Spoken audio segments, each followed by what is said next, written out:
Welcome, ladies and gentlemen, to the critically acclaimed Pop the Trunk Podcast Hall of Fame, Recency Bias Radio, where no one is safe from criticism. Thanos has returned. He's returned so fast that he's got his own echo working in the background, Coach. I know y'all happy to see me. What's good? Ladies and gentlemen, if you've never watched a Recency Bias Radio Rant, get yourself a cold beverage. If you smoke, roll one up, because I guarantee this episode is going to be hilarious. I am going to dissect every single member of this cast with my Recency Bias Radio exclusive scoring-based ranking system. Okay? It is in 5 categories out of 5 stars. I always round up to a star. I don't give no half a star. That's when things get a little too convoluted for my taste, okay, ladies and gentlemen? But if you've seen a worst to first, you know that I do things in order. I do it in reverse pyramid order of the player I think has the least amount of chance to win the season, all the way up to the player with the best possible chance to win the season. Now, ladies and gentlemen, I know most likely I'm the last person to give you a cast assessment. Save the best for last. But I like to take my time with these things. I like to not put myself on other people's deadlines. That way I can give you all truly the best possible experience I can give you. And also, by the way, ladies and gentlemen, this weekend I will be dropping Season 4, Episode 6 of Recency Bias Radio, the sports podcast. It will be 100% all about basketball. So for all of you basketball fans, that's something for you to enjoy. But let's give the Big Brother fans something for them to enjoy. I'm all about the content, ladies and gentlemen. What can I say? First off, I would like to say I'm happy that y'all are filling up this chat room. It's getting lit before my eyes. That's number one. Number two, I agree wholheartedly. There is way too many damn recruits on this season, okay? You know, people keep saying, oh, it was your audition tape, Dave. Why don't you come up with something else that's a little different for another minute and change? Listen, man. They not going to pick certain people that they deem too much of a risk. It's really that simple. So the black people we see on this season, ladies and gentlemen, let me preface everything I say about them by saying this. They were picked for a reason because they do not understand the game. Now, here's the thing. Anthony Douglas was picked because he didn't understand the game, and he actually showed himself to be the best black heterosexual male player of all time. Okay? So I don't want to poo-poo you all ahead of time by saying all of this, but at the same time, I also want you all to be a little bit optimistic heading into the premiere night, okay? This is the best time of the year. This is before we get exposed to the racist propaganda. This is before CBS and production starts hiding the tapes. This is before they give preferential treatment and twist to all of their favorite white people, okay? So this is the best time of the season. This is like Christmas Eve when you're envisioning all your presents being extra dope. And then premiere night is like Christmas when you finally open it up and you realize your damn uncle got you a wallet when you wanted some money to put in your old wallet. But ladies and gentlemen, we're going to break this down. You guys are going to have a ball. I'm already knowing it. So I'm going to stay away from the chat room now that I know that you all can hear me. And I'm just going to focus on breaking down this cast the only way I know how to, baby. Now, let me first off by saying this. I went out of my way to do an average rating of Celebrity Big Brother US 2, and I compared that to the average rating of Big Brother Canada 7. Guess what I'm going to do for y'all, ladies and gentlemen? I'm going to compare those two seasons to the average score I have of BB21. The average score of this BB21 season. Now, it may have changed, and this is what I want to give Ika credit for, by the way. Miss Ika Wang, the queen of Canada, if you will. It's funny. Everyone says, oh, I like Jeff more than Ross Matthews. But here's the thing. All of the rankings and scoring that I had on all of these players didn't change after watching Jeff's interviews. But after watching Ika's, some things changed a bit. Okay, I had to reassess some things based off of her interview style. And see, this is why it's so important to have representation on both sides of the coin. Not just the side of the player, but on the side of production. You have more representation on that side, you can understand these players and you know how to edit them better. But that's neither here nor there. I just wanted to give credit to Miss Queen Ika for making me have to reassess some of my scoring based off of her interviews. That's a testament to her skill and how far she is growing as an interviewer. So anyway, before, we've said enough, okay? We've prefaced everything the best way we can. So let's start off with 16. The 16th, I shouldn't even say 16th best person. Let's just say the worst player by my scoring system. And I think y'all can guess who this guy is. I shouldn't even have said the guy part because now y'all already know to cut off half of the cast. We got to go with Sam Smith, okay? Sorry, bruh. Your last place, dog. I tried to give you the benefit of the doubt, and you know that in all of my WTF rankings, ladies and gentlemen, I come up with a nickname for every player. So in Sam Smith's case, he will be known from this point further for the rest of the season as CDL Sam. It goes without being said, he's a trucker, okay? So CDL Sam, this guy had a measly 11 stars out of 25, ladies and gentlemen. I mean, as piss poor as you can get. And then when I come to find out during his Ika Wang interview that this guy didn't even apply to be on this season, his wife did it for him. You know, doesn't this fall in line with what I said about Damien and BB Cam 7? How only a white person can have their girlfriend apply for him and still make the cut? But you got all these minorities out here fighting each other tooth and nail for 1 or 2 spots out of 16. Meanwhile, you got this guy who is so privileged, he don't even gotta like the show enough to be on it. Oh, your girlfriend likes it enough. Come on over. You gotta meet our quota. We need 70% white folks. Yeah, y'all miss this energy, don't y'all? Boy, listen, it's lit right now. And I'm not telling no lies. Now, this dude is from Mountaintop, Pennsylvania. He's 31 years old. And I think, because right now the rumor mill is this is a duos twist. We've already confirmed 2 duos knowing each other. Those duos I'll get into a little bit later. But by process of elimination, I did some math. And I think his duo is most likely Cliff Hogg, the oil rig guy. And that's mainly because usually truckers have decent relationships with guys who specialize in the oil field. Mainly because you need oil to be a trucker. You need truckers to buy your oil. It's somewhat of a symbiotic relationship, but that's my prediction. I think they know each other pre-game. But let's go ahead and break down this man's stars, why don't we? And the ability to adapt, ladies and gentlemen. By the way, I don't think I explained that part. I'm sorry, newcomers. I'm sorry. I'm over here moving so fast because I'm so excited. Now, the 5 categories are broken down into this: the ability to adapt, knowledge of the game, likability and social game, pre-game strategy, and the 5th and final category is known as initial threat level.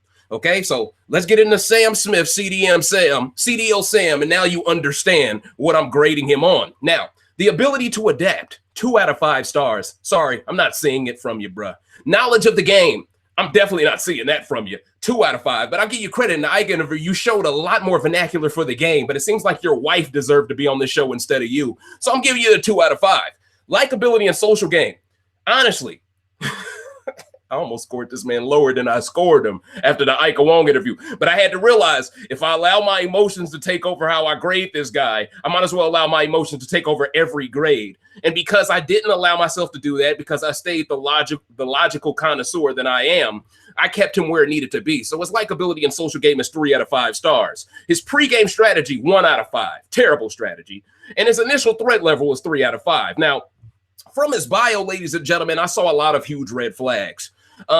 His bio basically screams that he was a last-minute replacement. And when you add to the context that his wife was the one who applied for him, then he does seem like a kind of guy who would be an alternate. He answered so many questions with 1 sentence, like he was in a rush to complete the bio. And if you really go and look at this cast, the majority of people with short answers in their bio, I'm willing to bet you were late-minute additions to this cast, because the rumor going around is this was initially supposed to be 8 vets. There were 8 couples: Victor, Nicole, Swaley, I think it was Haley and Faisal, and I think what was the other couple? I can't remember who the other couple was. I'm sure you guys can comment below and let everyone know what the other couple was supposed to be. Oh, it was Tyler and Angela. Duh. Okay, how could I forget about them? You know, and they're still being rumored to be brought back. We don't want that, big brother. No one wants that. And with the amount of people out here dick riding Tangela in these interviews, it's clear as day they expected to play with them. It's clear as day. And it seemed like that's what they had to say to make it on this season. Seems like Big Brother was playing a little dirty with their casting. Like, oh, you like Tyler? You can make the cut. Oh, you don't? Nah. That's what it seemed like, because even the black people don't speak positively about Swaggy or Bailey. And that's a real red flag. But we'll get into them later. Don't man, listen, take your time with me tonight. Facts. Okay. Now, Like I said, he answered a lot of questions like he was in a rush. He likes BB16 Derek the most, but all he said about his game was that it was amazing. That's something a little kid could say. To me, he didn't prove anything. He's a fucking casual to me. I just got to be honest with y'all. I think this guy's a total casual. I think his wife is the one that loves the game. I think he's one of those guys who watches the show his wife loves to watch just to keep a happy home. That doesn't make you a fan of the game. That makes you a smart husband. Hey, man, I'm just keeping it a buck, okay? But this is the kind of guy that makes these seasons. A guy with no passion at all that just fills the white quota and he makes it. Okay, let's just really keep it a buck. Now, I know this duo twist is the underlying theme of everything, but at the end of the day, though, you mean to tell me you couldn't find two other people more interesting? Because whoever this guy's partner is, they better be the most interesting person in the game because he don't even deserve to be on the show. And that's why he got to be an alternate, right? But let's continue. I don't want to rehash old talking points. Then when he's asked about his strategy to win the game, he just said to be true and a rat for your alliance. What does that even mean? Okay, that sounds like something he was told to say by production, not something he actually believes. This guy is a Smith, though, but I got to keep it a buck with y'all. This guy by far looks like the worst male player on the board, and that's saying a lot because we got Dothraki Jack in the cut. Yes. Y'all already know who that is. Y'all already know whose nickname that is. Dothraki Jack. Don't worry, these nicknames gonna be classic, okay? And I'm going to be spitting them during this entire season to the point where you ain't going to be able to take that nickname away from them. All right? It's not going to be possible. You feel me? Like Swaggy C did me a favor. I didn't have to come up with a nickname for him, right? The rest of these people, they going to get one. They might not like them all, but they going to get one. But anyway, that's saying a lot because Dothraki Jack doesn't even give a crap about this show. So whoever this guy's pregame alliance is with is already behind the damn 8 ball.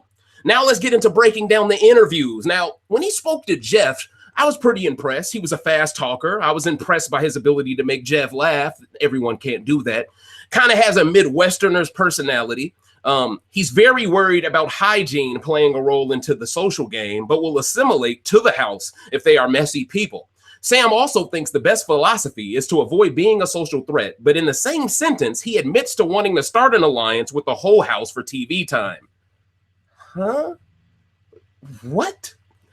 That's who we're dealing with, and that's why he scored so low. So I'm just creating some logic behind why he scored so low. When a guy completely contradicts his entire strategy in the same interview, it doesn't make sense. And I'm gonna bring up another thing he contradicted in the Ika Wang interview that some people may have missed. But you know me, the investigation never ceases to fail. It always is continuing. But let's continue. This guy sends so many mixed signals. He knows the game more than I thought he did after reading the bio, but I don't think he is capable of keeping his mouth shut if he ever hears his name as being mentioned. This guy needs a podcast more than he needs to be on the damn show. I got to keep it a buck, okay? I'm still not sold on this guy's game. Now, when he spoke to Ika, this is where I caught this dude jumping on code and showing me who he really is. Now follow me, ladies and gentlemen. Y'all know me in the Recency Bias Radio community. I am the decoder of the Matrix, ladies and gentlemen. So watch me break this down. CDL Sam reveals to Ika that his wife auditioned for him. So this is another guy who didn't care about the game enough to apply by himself. And he gets accepted just like Damien did. Now, what do both men have in common? They are white. So this further backs up my theory that only a white person can have a significant other apply for them and still make this show. While everyone else who is a minority have to jump through flaming hoops and be told to keep making better audition tapes just to be considered, he gets to essentially be referred as if this is a job. You know, I referred my friend. I gave them a phone number and an address to call. Like, wait, what is this? Okay? But see, this is why I go so hard the way I do. Because people constantly act like, oh, it's representation, Dave. It's not enough. I mean, how much representation do you need? It's about 50% white to 50% minority. Yeah, I think it should be better than that when you got guys walking on. Like when we're talking about college athletics, this guy's a walk-on and he's getting big minutes in the game. He a walk-on, no. There's cats that had to get scholarships out of high school because they couldn't afford it, and he's starting over them? That's why I'm mad. I feel like the super fan is the kid with the scholarship, is the kid who put in work for a long amount of time to deserve this shot. Then you got this guy, he just walks in and his girlfriend says, hey guys, he can cook some pretty good macaroni. Oh, that's all we needed to hear. We actually have a guy whose last name is Maccarone. That's how they act, man. I gotta keep it a buck with y'all. Now, let's dive deeper into this, okay? This context alone makes me want to root against this guy. And keep in mind, his score was this low before I even saw the Ika interview. I could have lowered it even more, but I knew that it would have been an emotional decision and not a logical one, so I kept him where he was at 11 stars. But see, this is my problem. The bar is so low for white players to make it on the show. We need for everyone to be held to the same standards for getting on. But we know that won't happen because they must have at least 60% of the cast be white in order to meet the quota to get approved for the next following season. You know, if they had way too much representation, please believe this might get canceled. There might not be another green light for another season. And that's what they have to stay cognizant of. So this is like scratch my back, I'll scratch yours type thing. But let's continue. This reminds me a lot. Well, he reminds me a lot of Casey from Big Brother 11. But the way this guy CDO Sam started throwing shade at Swaggy so quickly was crazy. Uh-oh. Y'all know I got to talk about this. This dude, and if y'all have not seen this interview with Ika Wang, please, all of you, go see it. Because the minute he brought up Swaggy's name, he flipped a switch. And he went from being this nice guy with all of these jokes to all of a sudden showing this dark side to him, where he just went on a rant about hating how cocky Swaggy is. He's so cocky. I wish he was on this season. I would challenge him to a HOH comp. And I'm just sitting there like, damn, bro. Even Ika was like, all right, calm down. You know, Swaggy not here to defend himself type stuff. Like, I don't know what your problem is with Swaggy like that. But even Ika peep game. All of a sudden, the MAGA hat came out of this guy. But he's the one talking about, oh, I'm a liberal. But you extra hard on black people. Now I'm going to show y'all how full of crap this guy is. But let me dive deeper. So he flips a switch and starts going crazy and starts going off about how Swaggy C was so cocky. But here's the thing, my guy. You made it on this season because of white privilege, but you're mad Swaggy was cocky about winning a competition? Like, is he really fighting the right battle, ladies and gentlemen? I feel like it's cocky for you to talk about an alumni who made it on this season fair and square when your dumb ass needed your wife to get on. But that's neither here nor there. I mean, at least Swaggy didn't need his girl to apply for him, though. Yeah, let's talk about that, though. You feel me? But you think it makes you cute. What the hell wrong with this dude? But then, this is where I catch him with the microaggressions. This is where I catch him. In the same interview, this guy says he loves Zach Rance, though, from BB16. But Zach Rance was cocky, too. Hell, he called Nicole a Fruit Loop dingus and needed production to save him during a week where he volunteered to go up. Remember Devin's HOH week? But this guy keeps saying Zack Attack was so cool. He didn't mind being himself. But this once again just goes to show when a white man is cocky, it's a good thing. Black man is cocky. Oh, I hate him. I hate him for months on end. His name is still ringing in my head somehow. My guy, you're probably a fucking alternate. And you're probably only saying this hot stuff now because you think Swaggy might be on this season and you want to clout chase off his name. Let's really keep it a buck tonight. See what I did there? Come on, bro. Like, this dude is so passive aggressive with his dog whistling. So if a black guy is cocky, you hate that. But if a white guy is cocky, he loves it. This is how the majority of casual fans think, ladies and gentlemen. Hell, let's be real. This is how most white super fans think as well. They just don't voice that opinion a lot, okay? And the ones that do, they do it on little alt accounts with 2 followers, with 3 followers. That way, if they got to delete it, who cares? I'll delete the page. It's nothing to me. It's an alt, right? That's how cowards get down, all right? So at the end of the day, let's really keep it a buck here, right? Like, this dude is only talking that hot stuff because Swaggy ain't in the room. But for him to have the audacity to say all of this, show this double standard on race in front of Ika of all people, it just goes to show this dude has no self-awareness. Absolutely no self-awareness. But this is yet another example of how quickly a white person jumps on code.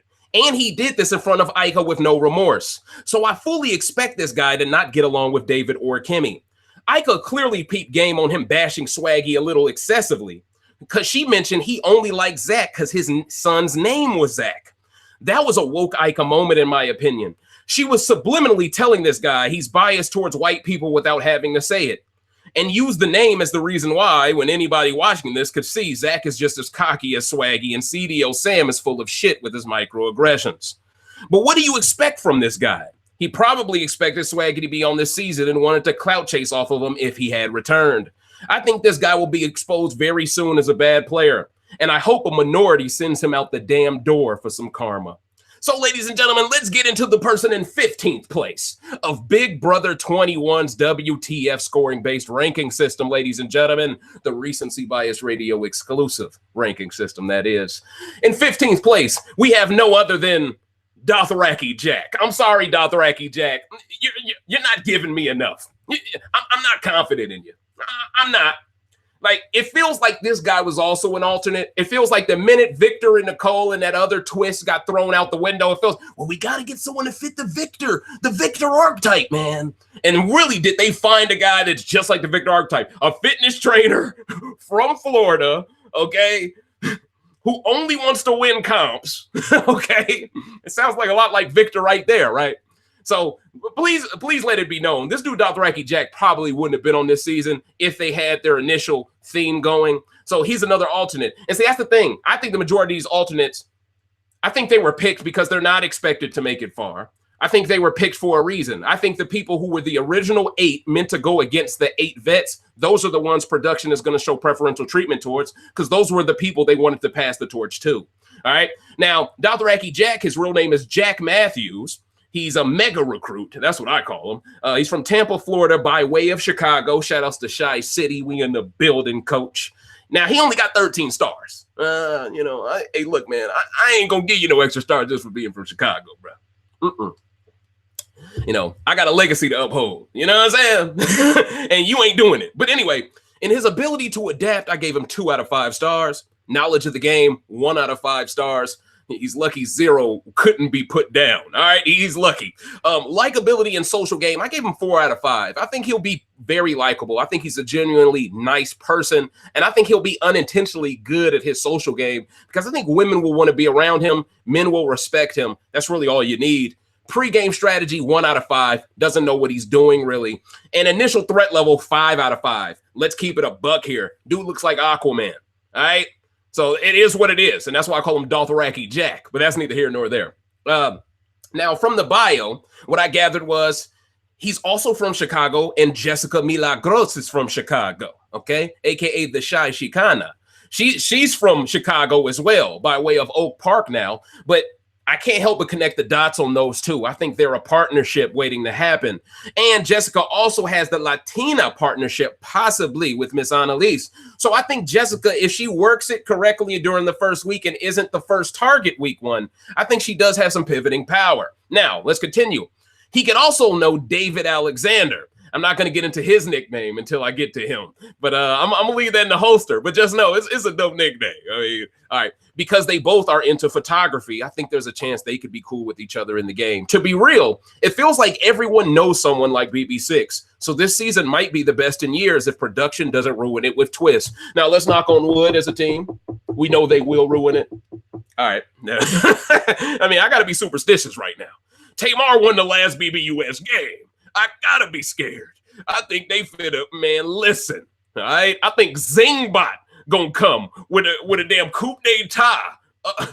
You gotta grab the coup d'etat from Zingbot's in between Zingbot's ass crack. They gonna come up with some random stuff and only tell one person about the ass crack. That production, that sound like something y'all would do. I'm just keeping it a buck now. Both Jack and Jessica have bios smaller than JC's approval rating. Oh, shit. Don DeMarco.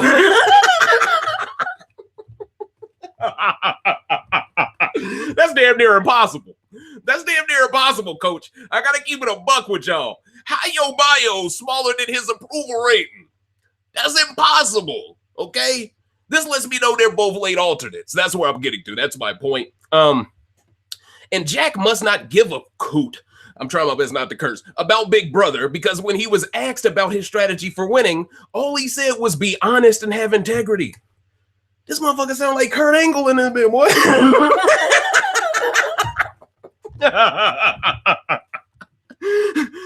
And what is up with everyone on this season having a pet dog? It seems like dogs are the real theme of the season, right? People out here mentioning their dogs more than mentioning the damn game they about to play. I can't make this up. Like, really? Like, is this National Dog Year or something? Like, can someone explain to me, like, and what's up with the discriminations against cats, coach? Is it because you got a cat on the show? Hi-yo. No, but seriously, though, like, what's the discrimination about with the cats, man? Don't y'all know cats were worshipped in ancient Kemet? They deserve some love. And it's funny because one of these house guests actually does have a cat, and it's actually Dothraki Jack. And that's one of the reasons why I want to root for him, because he's not discriminated against cats, all right? Cats deserve some love, too. That's all I got to say, all right? But this guy even said he would bring his dog with him to the house before bringing something to write information on. This guy does not care about the game at all. This dude is just here for a check. Even here for a check. Even his fun facts seem like he's taking this shit as a joke. I can't take this guy seriously at all. Now, when it gets to the Jeff interview, that's when Dothraki Jack says he is a well-rounded individual because he's average at everything. Well, that's one way to look at it. Glass is half full. I got you, bro. He says he's a control freak and says he doesn't like a one-upper.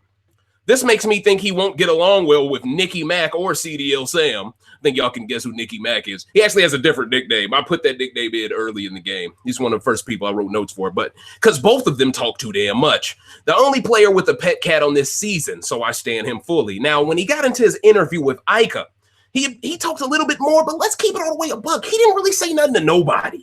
You feel me? Like he sounded like a casual that was trying to maraud and parade around like a fan, right? Now, in his Ika interview, he pretty much was talking that cookie cutter, I don't know the game, but I'm going to say all the things a casual would say to pass for a fan type shit. All he really is looking forward to is comps, basically. He mentioned a lot of veto comps specifically. This tells me he will definitely fit into the Victor slot with ease. He admits that an easy tell on if he's lying or not is if his ears wiggle while he's speaking. This will be key information for all of us live feeders to pay attention to. Now, the thing is, though, we can only see this when he wears his hair in a ponytail. I expect him the majority of the time probably to let his hair go down. That way can't no one read it off of him, or no one can eventually figure out his tails over time. You feel me? Now, he says he's bad at keeping secrets. He said he's bad at keeping secrets right after saying he's more of a snake than a rat. That didn't make any sense, but nobody wants to call themselves a rat because of Andy. I got to keep it a buck. He's on a mission to prove good guys can win Big Brother. I think his score of 13 stars is quite generous, if I'm being honest. I see him as the guy a great player will weaponize down the road to win the game. So that's my thoughts on that. Next, let's get into 14th place. 14th place is Jessica Milagros, a.k.a. the Shy Chicana. Okay? Now, she's clearly a recruit. One of the biggest red flags when it comes to the Shy Chicana is the fact that when you look at her bio and look at her age, it says 30-ish. I'm worried, especially coming off of Big Brother Canada 7, what happened to Miss Queen Kaylin. I'm worried that an older lady lying about her age will do nothing but once again get ourselves targeted. Now, at the end of the day, I already mentioned she's from Chicago. She's got 13 stars, so she's tied with Dothraki Jack, who most likely is her partner in the game. They have by far the lowest combined ranking together possible, especially averaged out. Averaged out is the same thing as both of their scores because they're both 13s. Now, in Jessica Milagros' ability to adapt, I gave her a 5 out of 5 stars. Knowledge of the game, 2 out of 5 stars. Likability and social game, 2 out of 5 stars. Pre-game strategy, 2 out of 5 stars. And initial threat level, 2 out of 5 stars. Now, the notes I took on her bio are simple. She has easily the shortest bio of the entire cast, which isn't a good sign. That means production probably found her boring as well. Ooh. So why should we like her? That's the question. Now, did she only make this cast because of her ethnicity? Or did she make this cast because she knew Dothraki Jack and they wanted him on the cast to replace Victor, so they brought her as well? These are the questions I got to ask, because then that makes me believe Dothraki Jack was always supposed to be on this show, but Jessica wasn't. See, I don't really know how they did this twist, but we'll see. Now, She doesn't even tell people her actual age in the bio. It just says 30-ish. That tells me she might be 40-ish. She's into photography, so hopefully she can get along well with David Alexander. I maxed out her ability to adapt off being from Chicago alone. But outside of that, she seems outmatched by most of the cast. Her pregame strategy is getting to know people, but that's exactly what a recruit with no idea what they just signed up for would say. She says she's a big do-it-yourself girl. So I expect her to fill the Sam role this season of doing weird things and then making it on TV. But what I don't get is, if she loves learning new things so much, why didn't she learn the damn game before auditioning to play it? Okay? You feel me? No habla inglés? Like, that don't even make sense to me, coach. And I mean no disrespect, because I say that no habla inglés K stuff about anybody. But at the same time, though, let's really keep it a buck here. She says she's this big do-it-yourself person, but at the end of the day, when it's time for her to talk about how she wants to implement her game, all she keeps saying, well, I plan to play like Derek and Dan, but with that Jessica spin on it. We don't know who Jessica is yet. Enlighten us what that spin means. Ika tried to get a little bit more out of her than Jeff did, but at the end of the day, it's nothing to come out because she don't really know the game, right? She only knows the season she saw, and she only knows the most popular players from the season she saw. I think she has no chance of winning this game, especially when you consider how there are already 2 confirmed pregame alliances, and this lady has no clue about the stuff beyond the surface level stuff. Her life motto is, what you think about me is none of my business, but that life motto gonna make her a pre-jury boot if she isn't more open to being flexible. I'm not really impressed by her. Now, when it came to the Jeff interview, I liked her personality. Reminds me of an ex-girlfriend I had from posing back in the day. The times. She plans on being underestimated based on her size. I'm rooting for her because I want to see a bigger lady play well, and being from Chicago is just a bonus. Problem is, her strategy has no depth to it. It's just banking on being underestimated. What if she isn't underestimated? What then? I don't think her confidence level is high enough if her winning the game is contingent on not being taken seriously. She isn't expecting the unexpected. So unfortunately, I think she will be outclassed from a gameplay perspective.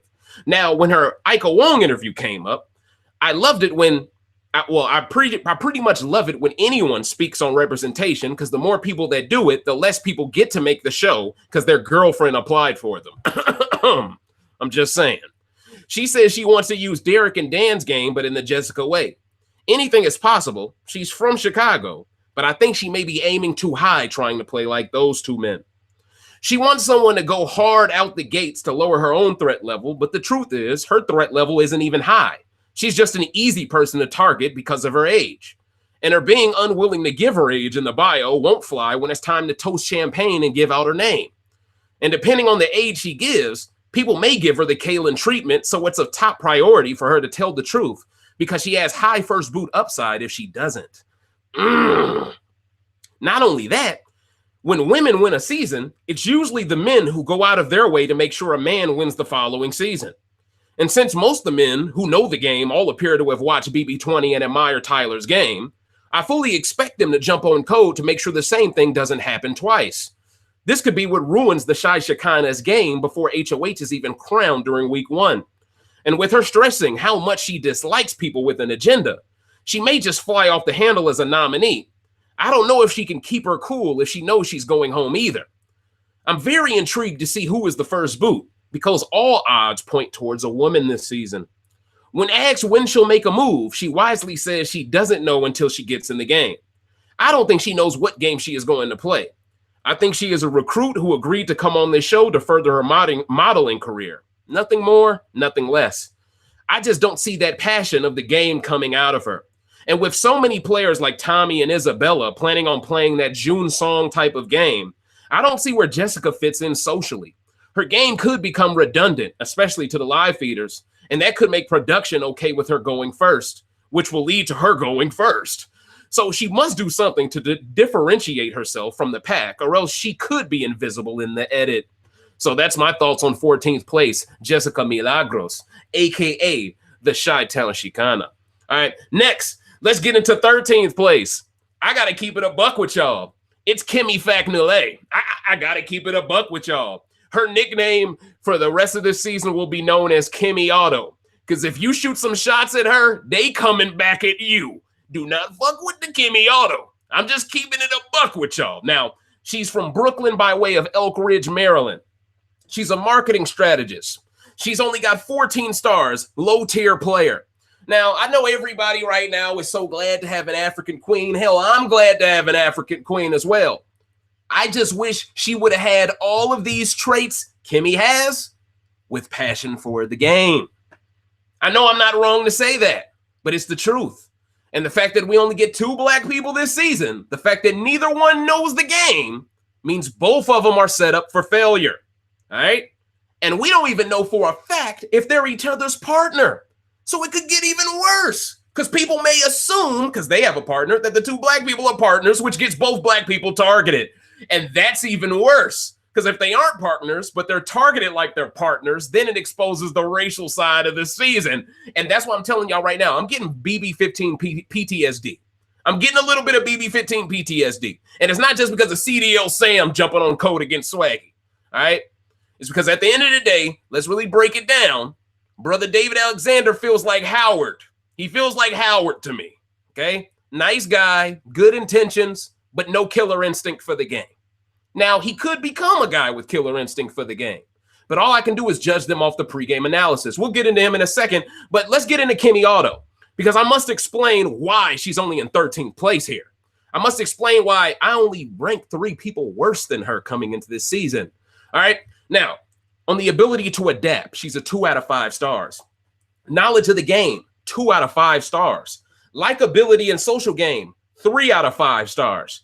I mean, you got to give her the 3. You can't give her a 5 because I hate to say it this way, but it's the truth. She's unapologetically black. She's not going to get no perfect social game likability score. It's not going to happen. It's just not going to happen. I'm just a realistic grader, no matter how I feel about the player. Now, pregame strategy, 3 out of 5 stars. You know, she has a better idea of what she wants to do compared to how much she knows about the game before wanting to do it. And that's why I think her implementation will be piss poor. Her initial threat level, 4 out of 5. Now, that's very high for a woman. But once again, when you are a black woman, it's almost like you're a man. It's almost like it. The way people look at you as a threat, it's almost like you're a man. It's sad, but it's the truth. It is the truth. Now, from her bio, the things that I gathered was, first of all, let me say it's great to see an unapologetic, beautiful African queen on this season. I do want to start everything with that, all right? But I'm here to be the good cop and the bad cop, okay? So I'm going to tell y'all what it is. I hope her and Brother David can work together, but not make it too obvious so both can make the jury. She appears to have a similar job to Kat, so it'll be interesting to see if they can find some common ground to work together within the game. She says she wants to make tons of connections, but not tons of alliances. What I don't like about her is she is already planting seeds that she has an attitude, and even self-proclaimed that she can be a bitch if someone provokes her. This does not project well on her chances of making the jury at all. And the more I read her bio, the more it makes sense why she was picked. She was picked because she doesn't know the game well enough to know what not to say to production. Ding, ding, ding. Do y'all realize in her bio, she gave production more than enough ammunition to work twists around her personality to get her to explode? Y'all do know that, right? And the only black people who would be this forthcoming with their weaknesses and flaws is someone that doesn't know the game. Someone that doesn't know how these things will be redirected and used against you. She doesn't know. She's essentially giving them all of the weapons they need to take her out later down the road with this bio alone. I haven't even gotten into the interview yet. Now, the interview, I think she did a good job of kind of making up for how bad the bio looked, technically. But at the same time, though, I just think from a stylistic perspective, she is just a mismatch in this season. I really do believe so. But let's continue. A black player should never tell production what gets under their skin because production will design a twist to get that reaction out of you on feeds and television. Another red flag is her favorite players being Rachel Riley and Jessica Graff. I thought that was bizarre. Sisters, let me really hear y'all opinion in the live chat. Am I the only one that thought it was bizarre for this black queen to not idolize any former black woman to play the game? When we have a lot to choose from recently who have been pretty impressive? She picks Jessica Graff and Rachel Riley. And in her interview with Ika, she even said they both played similar. What was similar about Jessica and Rachel's game besides the showmance? And see, that's another red flag. Kemi seems like a girl who is thirsty for a showmance. If you look up to two women who had a showmance, you want to do that too. That's a bad look. And honestly, coming off Bailey and Swaggy's success, that would make some sense. But why didn't she mention Bailey as one of her favorite players then? That scares me. That scares me that there could be an ounce of self-hate here. And that's what I don't want to see. But I got to put this out here on wax. Because look, for a black woman to come into this game and idolize two white women just because they had a showmance, when last summer we just had a black showmance, the first ever, that's a red flag. Now, I know what y'all might be thinking. Well, maybe they didn't show her BB20, Dave. Maybe they didn't show that to her, and that's maybe why she didn't mention them. Fair. I'll give you that one. But for her to coincidentally only see 13 and 19, that seems a little too fishy. I think that's selective I think that's selective affection. That's what I mean to say. So I just need her to understand black women can't play Jessica Graff or Rachel Riley's game. Hell, those two women couldn't play their games their first season. They both got destroyed. And I'd argue they both got destroyed by a majority alliance who knew about their showmance way too early because they weren't sneakier about building those relationships. So I'm really worried about this. I'm really worried about Kemi. Very worried. Now, black women can't play that kind of game. But did y'all peep on Kemi going out of her way to say she likes Rachel because she was there for her man? She even mentions Jessica as well. So I have reason to believe Kemi is looking for a showmance. And coming off the recent success Swaley are having, I can see production pushing her to get with the guy in the game. But the reason I don't like this is because her mind is already on showmances before going into the house. That's a bad sign. And if she truly has an attitude, if provoked, I fully expect her to go at it with the girl in the game if they get too close to her showmance. I'm hoping she isn't used in the edit to make black women look emotionally unstable, but her bio is dog whistling to this outcome being inevitable. She also says she wants to be well liked, but if she isn't, she's going to have to bust everyone's ass in comps. This is another red flag. If you're not liked, the last thing you need to do as a black person is showcase that you can win out. Now you have no chance of making the end. The minute a double eviction comes up, bye. That happens. Okay? But once again, these are answers a person gives that hasn't seen enough seasons to know what happens to black folks for thinking this will work. Now let's continue. She wants a partner, preferably a showmance partner, to win every other comp with her like Rachel did. This once again shows she hasn't seen enough seasons to know black people can't base their strategies on successful white strategies. I think she will be the swaggy of the season, and David will most likely make jury instead of her. But if I know one thing about production, it's this. They love for the black man to go home before the black woman because it more often than not breaks the woman down mentally and emotionally. She admits to keeping a blog on guys she's dated in the past. Sounds like she's the one who started Dick Yelp in New York. All right, let me stop, man. We're going to take away his monetization. Man, do what y'all want to do. I'm going to make my people laugh, all right? It is what it is, all right? But what I'm really the most worried about is her admitting if she likes you, you can do no wrong to her. I think that's very toxic, okay? I don't think she's in the right state of mind to be successful at this game in a showmance if that's her state of mind, especially coming off of the Tamar win. And that's why I believe she was picked by casting. They want her to lose her mind and set black women back after Tamar did so much to prop them up. Pay attention. Facts. Now, let's get to the Jeff interview. She mentions to Jeff that there are people she can't stand and even says she doesn't like overly emotional people. All followers of Recency Bias Radio know emotion is only a strength in the game for white players. So hopefully this is Kemi preparing herself for the BS. Her interview with Jeff was high and low. She was very funny and sarcastic, but at the same time, she's a bit too confident coming into the game with no real knowledge of it. Production will love creating drama out of her. Let this be a lesson to all future black players, though. Telling people, specifically members of production, how to get under your skin before the game begins is never a good idea. And since she's already admitted to being easily pissed off, I expect them to put certain twists in the game to get a possible Bailey moment out of her. Lots of people want her to work with Analyse and Isabella. But here's the problem. Black recruits are only brought into alliances if they know the game or if someone values their skill set.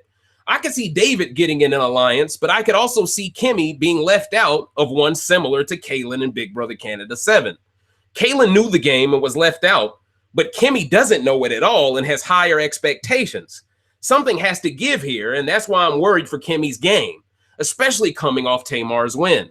Now, in the Ika interview, I found it a bit bizarre that the only former house guest that she relates to, now I already mentioned this for the most part, but I'm just confused why there aren't any black alumni that she can relate to. This was weird to me, especially when Dominique played during Jess's season. I thought it was real bizarre.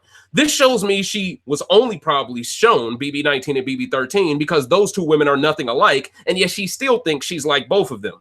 This also gives credence to her being more focused on a showmance than gameplay because Jessica and Rachel both threw away their games for their showmances. What's interesting to me is she was so focused on winning the money by any means necessary in her Jeff interview, but actually hesitated in front of Ika when asked if she was willing to be a hated winner. That lack of continuity worries me because she could be erratic in the game and indecisive. I like her energy, but I don't think these white folks in the game gonna love her personality. I loved Ika asking her about the angry black woman stereotype because Kemi needs to be aware that she will be painted with broad strokes, while the white women counterparts in her season will be given the most second chances. She needs to be psychologically prepared for the double standards that are inevitable. I don't think her or David are aware of these things because they didn't watch feeds with any of the handful of seasons that they have seen. This means in all likelihood, they will be blindsided by anything that was kept from BB20's edit. And seeing as BB20 did a lot to hide the bad moments of white players, they probably think they are heading into a fair game that isn't based on race. Uh-oh. They couldn't be further from the truth. Kemi Otto says she plans to shut it down when she senses people trying to make her mad. But seeing as she is the self-proclaimed bitch to people who rub her the wrong way, I don't think Kemi Otto can stop taking shots once the trigger is pulled. I think she was picked to be eye candy that crashes and burns. So, ladies and gentlemen, that's why she only got the 14 stars. I believe that's what she got, right? Didn't she get 14? Yeah, she got the 14 low tier. She made low tier. Okay, so that's why she got the 14 low tier stars. Now, let's move on over to 12th place, ladies and gentlemen. This is a person a lot of people love based off the bio, but I got to be completely honest with you. Based off the interviews, I'm not impressed by her at all. But she's still ranked higher than Kemi, and that says something.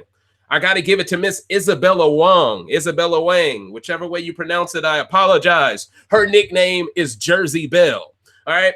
She's from Mount Olive, New Jersey, 22 years old, a public health analyst, and she got herself 15 stars. She just barely leapfrogged over Kemi. Now, in the ability to adapt, she's a 5 out of 5 stars. Knowledge of the game, 2 out of 5 stars. Likability and social game, 2 out of 5 stars. My fault. Let me restart that because the light almost messed me up. Knowledge of the game, 2 out of 5 stars. Likability and social game, 5 out of 5 stars. Pre-game strategy, 3 out of 5 stars. Initial threat level, 2 out of 5 stars. Now, in the bio, based on process of elimination, I think her partner is probably Nick. I think it's probably Nick Maccarone. If I had to guess, it's probably him. They're both from Jersey, right? She's another late alternate, I think, based off her answers in her bio. I think anybody with not much in their bio was probably replaced. Either that or CBS got lazy. She says she was born to play this game, but we'll see. When asked what player she likes the most, she said herself for winning this season. Now, I thought that was pretty funny. I thought that was pretty funny. That was the one time I was like, okay, I'm seeing where. But then when she got to talk in person, she wasn't that funny. She wasn't that witty. And that's why I was like, all right, the bio not matching the video. But that's neither here nor there. She also said her strategy for winning the game is bribery. I didn't get that same sense of humor either in the videos. But for someone who is so outgoing and funny, she seems to dislike people who smoke weed. That definitely made me not like her much. But it also appears she was overly sheltered growing up in a Chinese household and wasn't able to be herself. So now she's taking advantage of all her opportunities, which is good to see. However, this joking around stuff does nothing for me on gauging if she can actually play the game or not. So I'll be forced to watch her video interviews to grade her correctly. Now, when she spoke to Jeff, she said her strategy was to get to know everyone. I'm not impressed at all by that approach. I mean, that's what everyone says, essentially. Lots of people are standing her from her bio, but I'm not seeing any passion for the game coming out of her. I expect her to snap inside the house at some point because of how sheltered she has been in her life. She has a pet peeve with people not washing their hands. If she's a clean freak, that could get her in trouble as well socially. Plus, if she tries too much to play the game that it appears Johnny wants to implement, she could be targeted by him or Christie before jury. I think her and Kemi need each other. And depending on who is Bella's partner in the game, I think it's Nick. She may need a 4-person alliance from day one. Now, in her Ica interview, I can tell she 100% was one of the alternates based off of how she was speaking. I mean, she went out of her way to say, it was an opportunity I didn't want to pass up. Like, almost like you got an invitation at the last second. He said, all right, fuck it, I'll be an alternate. I mean, that's how she sounded, okay? Like, if you watch the Ike interview, the first minute tells you, oh, she's an alternate. Now, so like I said, I'm not seeing the wit from her bios. Now, she has no real knowledge of the game, and it feels like she's just there to meet an Asian quota coming off the KC win, if I'm being honest. Dothraki Jack was probably the alternate if Victor didn't make it on the season, and Nicole probably replaced Nicole if I had to guess. She says her strategy is her social game, but how does she know how to use it if she doesn't know the game? She has a legit problem with her parents because she can't go 3 minutes without mentioning her tiger mom or her dad dropping her off in China. Like, for real, I think she has a lot of shit she ain't gotten over yet because she just keeps mentioning it. I mean, my mom's a tiger. My mom's a tiger. I almost called her Jersey Tiger. You feel me? Tiger, uppercut. You feel me? But anyway, when asked about her favorite past players, this is when she lost me. All right. And I'm sure this is when she lost a lot of y'all. Like the people who were standing her because of that bio. The minute she said one of her favorite players was JC, that's when I knew, all right, she's so much of a casual, she don't even know who's hated in present day. She'll be one of my favorite players is JC. Let me think of a guy everyone has to like because he was aligned to Tyler. No, we don't like that guy. You know, whoa. And if that's your taste, I don't even know how to predict your game if you're into that type of gameplay, that cowardice gameplay JC played. But that's neither here nor there. But this does confirm she doesn't know anything. It's one thing to respect his game, but to call him one of her favorite players is crazy to me. With so many players banking on their social game, somebody is bound to get exposed. And I think she is destined to be one of them unless she can get a guy to win comps and protect her. And that'll probably have to be Nick's job, to be honest. This season has lots of athletic women, so she's going to have to carry her own weight to stick around. Now, ladies and gentlemen, let's get into 11th place. Mr. David Alexander has entered the building. His nickname is the Black Spider-Man. I don't care when nobody say he's the Black Spider-Man. This man is Peter Parker, man. He a photographer who low-key could bust you in a 21. That's Peter Parker, man. I got to keep it a buck. You feel me? He's Peter Parker. And he's very comfortable around white folks like Peter Parker. So at the end of the day, he's Spider-Man, bro. It is what it is, bro. He's 29 from Atlanta, Georgia. He has 17 stars, mid-tier. You know, it was interesting grading this guy. Because on one hand, coming off of, you know, the Champagne Tone season, you know, I'm thinking, you know what? A black man being a recruit ain't a bad thing. But then at the same time, when you add to the fact that Kemi don't understand the game, he don't understand the game, you know, people keep talking about, well, Tamar did well. Tamar was a damn super fan who had to snow an entire house into thinking she hated Candy Burris just so her and Candy could survive. Like, do y'all understand how much game within a game had to be played by Tamar? Okay? So when people keep trying to create this weird comparison, how Kemi could beat Tamar easily, no. I can tell you right now she's not going to beat Tamar. I can tell you that with confidence. That's not me trying to poo-poo on her. That's just me keeping it a buck. I can read that offer. She doesn't have the same. This is like someone who's never watched a game of soccer. They could step on a pitch, put some boots on, and score a goal. Sorry, you got to first learn how to pass a ball. You got to first learn how to run without the ball. You got to learn how to cross the ball. You got to learn how to do all this other stuff. That way people won't just check you in the one thing you specialize in. Okay, you have to be multifaceted to be good at this game. They gave us two black people that are one-trick ponies, essentially. Like Dave, all he wants to do for the most part is rely on the social game, which I think he'll have a higher degree of chance of being able to be good at. But at the same time, though, he doesn't have the necessary tools coming into this game that Swaggy C had, for instance. I think if Swaggy C comes into a season like this, takes David Alexander's spot, and doesn't have all the Swaggy C gear on him and stuff like that, I think he would gash these people, okay? Now, I don't think he would dominate them, but I think he would have a much higher rank than Dave does right now, and that's because Dave's knowledge of the game is really holding him back. So let me break down how I scored this guy. His ability to adapt, Spider-Man is a 5 out of 5 stars. His knowledge of the game, 1 out of 5 stars. You see how that took him back? Like, he started off strong. Eventually, now he's 2 categories, only 6 stars. That knocked him right back down to average. Likability and social game, 4 out of 5 stars. Now, I know what I said. I know it's damn near impossible for a black person to get a 5 out of 5 in likability and social game based off the constructs of the game. But I think this brother is as close as it gets, and he's very deserving of the 4 out of 5, in my opinion. I don't think he can grab the 5, but I think he deserves the 4. Now, pregame strategy, 3 out of 5 stars. Initial threat level, 5 out of 5 stars. Anytime you're an in-shape brother coming into a house like this, well-spoken, you're a huge threat. Even if you don't want to be, it is what it is. It's the harsh truth. Now, when I was reading his bio, my first red flag is that this brother clearly didn't watch the show before he answered questions in it, because he admitted his pregame strategy was to watch 2 random seasons and create a strategy based off those. But then when he did the interview, he said he's been watching it for the past 100 days.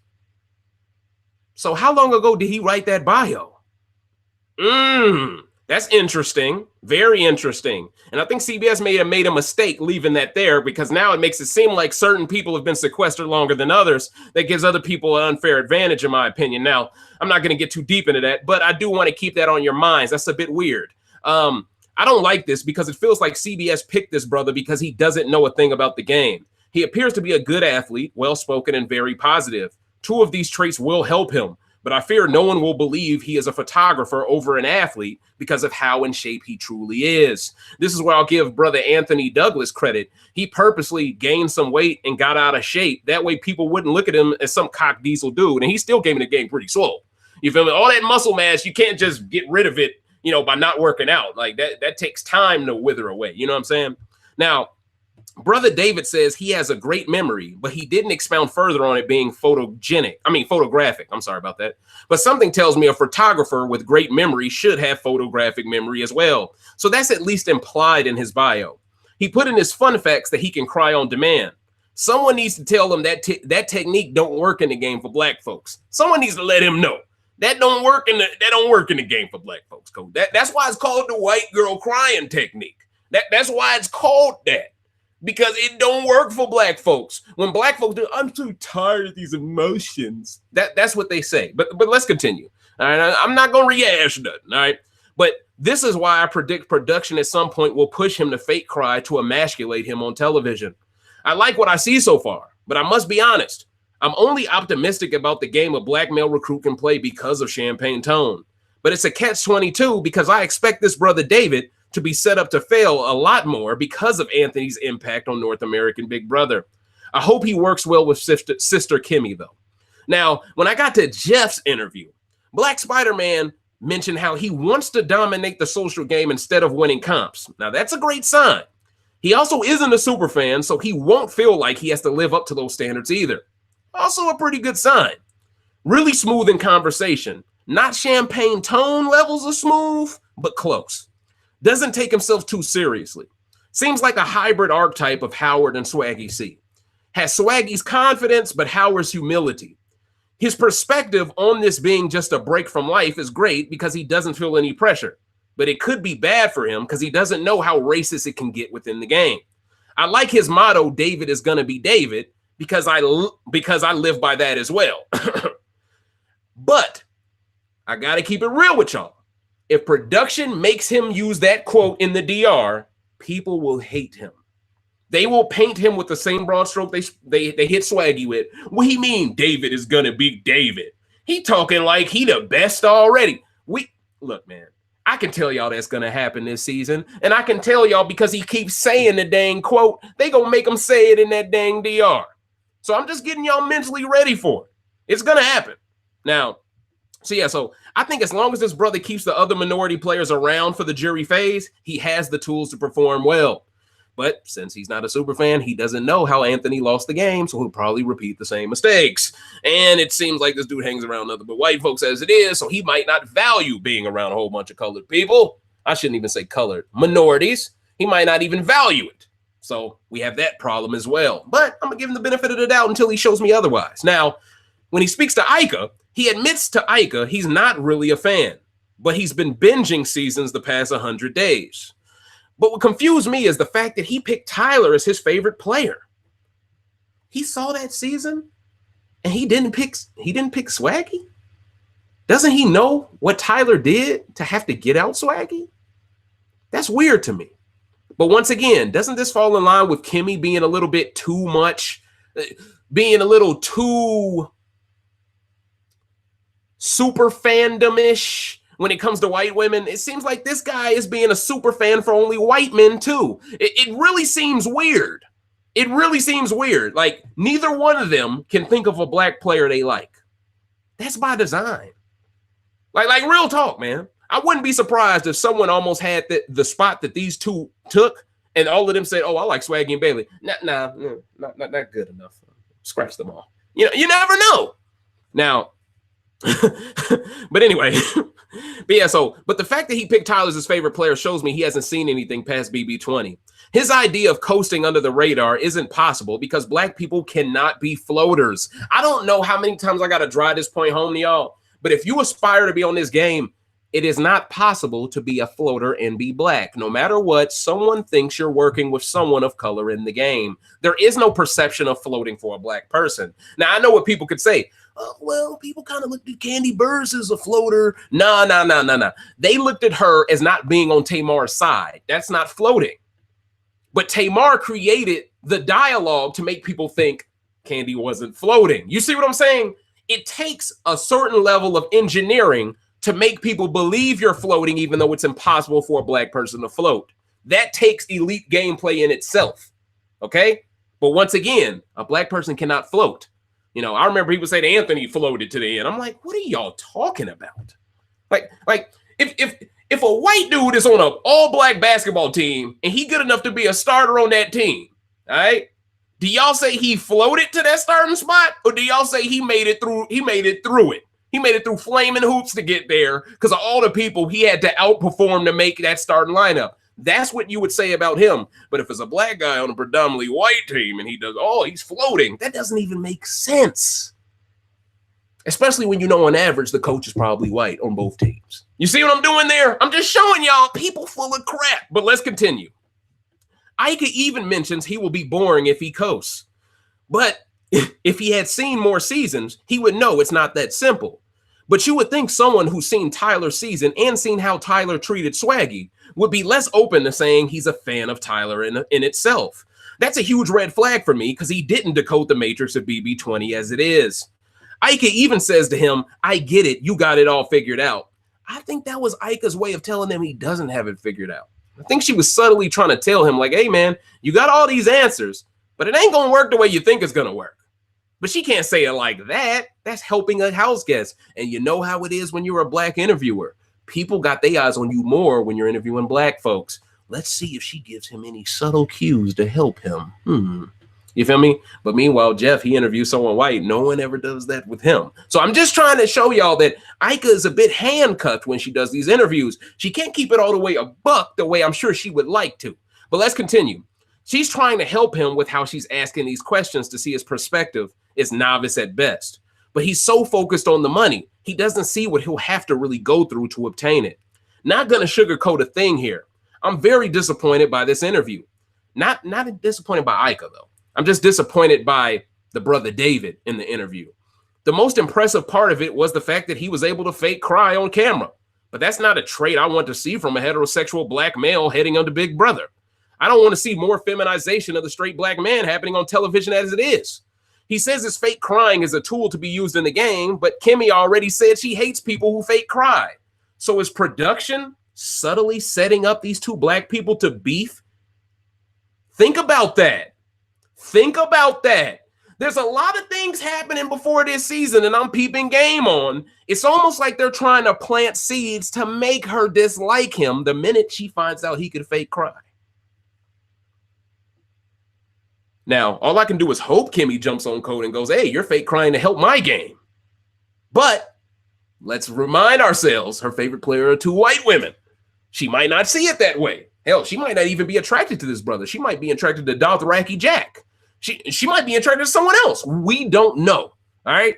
But at the end of the day, though, I got to bring this up because I thought it was very weird how if you pay attention to Kemi, she says she hates fake crying. Then as soon as this brother gets interviewed by Ika, he goes out of his way to fake cry. Come on, y'all. That's a little too in front of my face for me not to mention. So is production setting these 2 black folks up to beef 1 season removed from Ricky Williams taking Tamar to the end? Sure seems like it. And what did I break down during the finale of Big Brother Canada 7? A black player cannot win sitting next to a white person. A black player must sit next to a black person. So if they already know what drives Kemi mad, and they already know this brother has something in his toolbox that could drive her mad, what is stopping them from getting that brother to do it? What is stopping them from instigating Kemi as soon as she sees he can do it? All of these questions are very pertinent. All of these questions are very important because if these 2 go at it in any way during this season, we're going to know it was predetermined to be this way based off how they picked both of them. But that's neither here nor there. And that's why I couldn't score David higher than what he got, the 17 stars. But keep in mind, Anthony Douglas only scored 18 on my system prior to Big Brother Canada 7. So there is room for improvement if David has enough time to learn the game and has enough time in the game to learn it. But he has pretty much been set up to fail. Not as much as Kemi has been set up to fail, but pretty close, ladies and gentlemen. Excuse me. Now, ladies and gentlemen, let's get into 10th place. I believe we're 10th place, right? Yeah, we're in 10th place now, ladies and gentlemen. We are at Miss Kat Dunn, a.k.a. her nickname is Kitty Pryde, which is actually a member of the X-Men. If any of y'all remember the X-Men, the name just came, it just sprouted out. And I said, that's what I'm calling her from now on, Kitty Pryde. She's 29 from Irving, Texas. She's a digital marketing executive, and she gets 17 stars, mid-tier level, threat level. And she actually tried out to be a Cowboys cheerleader. And as a Cowboys fan, that does, that makes me want to rock with you a little bit. But she could turn into Aaron and I could hate you forever. So I got to be careful with you. But to be fair, Haley, well, actually, Haley kind of reverted back on that Aaron shit herself. So all y'all blondes from Texas, I got to be careful about. I got to keep it a buck. I got to be careful. Y'all got to prove to us both during the game and after the game that y'all down. Not just during it. After too. But that's neither here nor there. Now, and the ability to adapt, Kitty Pryde gets 4 out of 5 stars. Knowledge of the game, 2 out of 5 stars. She was really parading around like she knew the game. She actually told Ika, she actually told Ika she's been a fan since the year 2000, but then she told Jeff she's only seen Big Brother 20, so she's full of crap. And by the way, shout outs to my brother BMG Sams for putting me on game with that information on Twitter. I'm always happy when some of the RBR fam can hit me up with information before I even peep game on it, because that helps everyone involved now, doesn't it? Now, like I said, her knowledge of the game is 2 out of 5 stars. Her likability social game, I believe, will be a 5 out of 5 stars as a marketing executive. And her pregame strategy is a 4 out of 5 stars, but her initial threat level, I mean, she's a blonde from Texas, 2 out of 5 stars. Now, when it comes down to her bio, her and Holly are both rumored to be good friends with the pregame alliance. That makes sense because both mentioned being addicted to having their phones with them at all times. What I do like about her is the fact that she's unapologetic with not knowing nothing about the game. I respect that more than a recruit thinking of a player they think the majority of fans will like them for saying they like the most. She's already tried out to be a Cowboys cheerleader, and as a Cowboys fan, I know that they have a reality TV show of their own picking women for the team. So even though she is clearly a recruit, I'd argue she has the most experience on TV of all the other players. This should help her transition into the game the first week the easiest. And seeing as she has a pregame alliance in the tuck, I think she's in a fantastic position to make it close to the end. She knows not to come out the gates trying to win stuff. She's won a poker tournament without knowing how to play, so she must be amazing at hiding her thoughts through facial expression. And seeing as she's a marketing exec, she will be a problem if she ever has to campaign to stay. This girl seems like Wonder Woman, has a pilot license, can dance, is competitive, attractive, and smart. And if she's truly cool with Holly pregame, the other women who seem to be the other woman who seems to be a bit tomboyish and open for adventure, I believe these two women could prove to be as dominant and inseparable as Angela and KC were in BB20 if given the right start to their games. And I think they're starting off on a good start, mainly because of how these teams are shaking out. I think if you could have a duo of the same sex, you're definitely at an advantage. But I argue Tommy and Christie by far have the most overpowered duo. And I'm willing to take bets now that they are apex predator pets, and they ain't even played a game. They haven't even been on TV yet, but I know they're apex predator threats. I know they're apex predator pets. You feel what I'm saying? I know they're both. You see what I'm saying? But that's neither here nor there. All right. Now, in her Jeff interview, she confirmed to me that she will most likely hold grudges in the game if she is a pawn. She's a very good speaker, direct and clear with her delivery. Interested to see if she works with Christie or if both blondes gun to get the other one out. Doesn't take herself too seriously, but accidentally admitted her family is rich during the interview. That can rub people the wrong way during a season like this. But to be fair, it seems like everyone got money on this season besides maybe Nicole. It seems like everybody else is getting that paper. You know what I'm saying? Well, maybe besides the black folks and Nicole. Everyone else seemed like they got it like that. You know, you got it like that? I got it like that. But anyway, she has a high percentage chance of working with Cliff based on their Aggie background, but her being from Baylor could spark a rivalry as well. The game is shaping up to look like an East Coast versus down South type of game, with the California players having partners from down South. This even more so makes me believe she will have a beef with Tommy and Christie at some point. Her and her partner Holly will work well together, and seeing as both are kind of tomboyish women, the smart play for them may be to align with Jackson, but time will tell. In the Iga interview, I wasn't very impressed at all because she lied to her. She told Jeff her first season was BB20, but told Iga she's been watching it since the first season. Her lying about being a super fan definitely changed her ranking a bit because I initially had her as high as 19 stars, thinking she knew the game. But now that I know she doesn't, she's dropped to about 17, 18 stars. I think it's 17. Anybody saying BB20 is their favorite season is a damn casual to me. She plans on letting people think they are running the game, but if she doesn't understand the game, how can she implement this plan? I just don't see it, ladies and gentlemen. I think Ica doesn't see it as well, but luckily for Kitty Pryde, barring an unforeseen error, she is probably a lock to make jury based on her archetype alone. Next, ladies and gentlemen, let's get into 9th place. All right, 9th place. Let's get it cracking. I think I'm in 9th place. Let's get to Miss Holly Allen, the partner of Kitty Pryde, a.k.a. Hardcore Holly. If any of y'all watch wrestling growing up, you know that name. It rolls off the tongue. And this girl is from the ranch. She's hardcore. And she saves animals on her safari guide, drinking wine trips and stuff like that. So I think that's pretty dope as well. I definitely think she's going to be one of those players people don't expect to be physical, but will be physical. And that's what gives her the edge, in my opinion, slightly over Kat. I think it's just her knowledge of the game that gives her gives her the tipping point. Now, she's from Los Angeles by way of Lander, Wyoming, and she is 31 years old. She's a wine safari guide, like I mentioned already, and she has 18 stars as a mid-tier level threat. Now, I ranked her 4 out of 5 stars on the ability to adapt, 3 out of 5 stars on the knowledge of the game, 4 out of 5 stars on likability and social game, 5 out of 5 stars on pregame strategy, and 2 out of 5 stars on initial threat level, ladies and gentlemen. Now, when it came to her bio, she appeared to be a very outgoing person that is willing to take chances and be fearless about it. This is great. And this bodes well for her, in my opinion.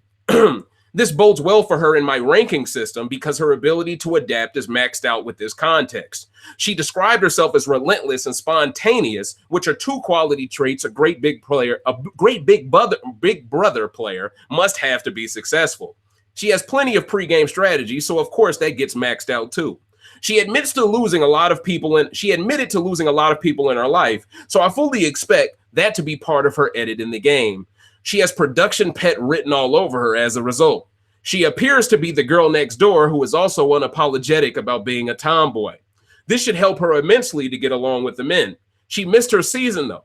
That rock climbing wall was meant for her last year. You feel the dig me? But that's neither here nor there. She's been a wine safari guide as well as hiking with wine. Tells me she is good with handling her liquor and with conveying messages to drunk people. This is a rare quality to have in the game, ladies and gentlemen. Everyone isn't good when they're tipsy, and they're playing the game. I think she'll be very deadly when people are under the influence. I'm also being told Holly has a pregame alliance with Kat because they know each other very well. Not only that, but there's been some leaked pictures. Hold on. Whoa. Why did I type? Okay, never mind. For some reason, I put that in the wrong section. I put some stuff about David in the wrong section, but I already mentioned it, so I'm going to skip it. Now, let's get to the Jeff interview, ladies and gentlemen. In her interview with Jeff, she says she wants to build real, genuine trust in the game, but doesn't want to be too trusting and is skeptical about showmances. She wants to spend the prize money on her parents. Her dog is named Jackson, so lots of people expect her to fall for Jackson in the game. That's a real thing going on. Everyone is already, oh, Jackson and Holly. Oh, my God. Jelly. Haxon.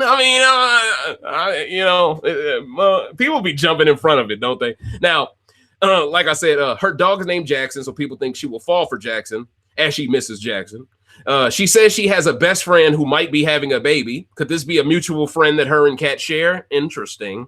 She's worried about doing something that will disappoint her family, so she would prefer losing and being loved over winning the game and being hated. And that tells me she isn't cutthroat enough to win this season. But her friend Kat just might be. And that's really the Jekyll and Hyde with these two. I feel like Holly has the better skill set to win the game, but Kat might be more ruthless, and that might get her there. I think Kat would be more willing to cut Holly to get to the end. I'm not so sure Holly would cut Kat, right? And that's where I'm coming from. In her Iker interview, she started off oh, my fault. Her interview with Ika started off like her interview with Jeff did, but I did notice how she said she doesn't get along with catty people. Ironic because her partner's name is Kat. Another person that lied to Ika. But we're going to let this one slide on the technicality. It ain't no big deal. Now, she wants someone working with her to have the same goals as her. That's an unrealistic ask on any other season, but on one like this, it's possible. It seems like Kat made this show because of Holly and not the other way around, if I'm being honest. She has fairly good self-awareness coming into this season and has tougher skin being raised on a ranch than most women who play Big Brother, so I expect her to play with courage if she wins HOH. She even ended her interview by saying she has a backbone. She has winner's upside and has a competent enough partner to get it done, but her biggest obstacle will most likely be Christie Murphy. Now, ladies and gentlemen, let's get into 8th place, all right? This guy right here, I got a lot of optimism about this guy. If I'm being honest, this is who I wanted David to be. See no further than Ovi Kabir, okay? Now, I know a lot of people think this dude gonna be bad, all right? I, for one, think he's a hybrid of, like, Ronnie mixed with, I'm trying to think, who else is Ronnie and Marin. That's what he reminds me of, a hybrid of Ronnie and Marin. Marin from Big Brother Canada, Ronnie from BB11. He feels like a mixture of those two with a cynical, like, evil scientist type of mentality. I really like what he brings, and I think he's a unique archetype we haven't seen before. And shout outs to the Bangladesh people. I'm not sure how to say that plural, so please give me, is it Bangladeshi? Shout outs to those people, because at the end of the day, more representation is needed.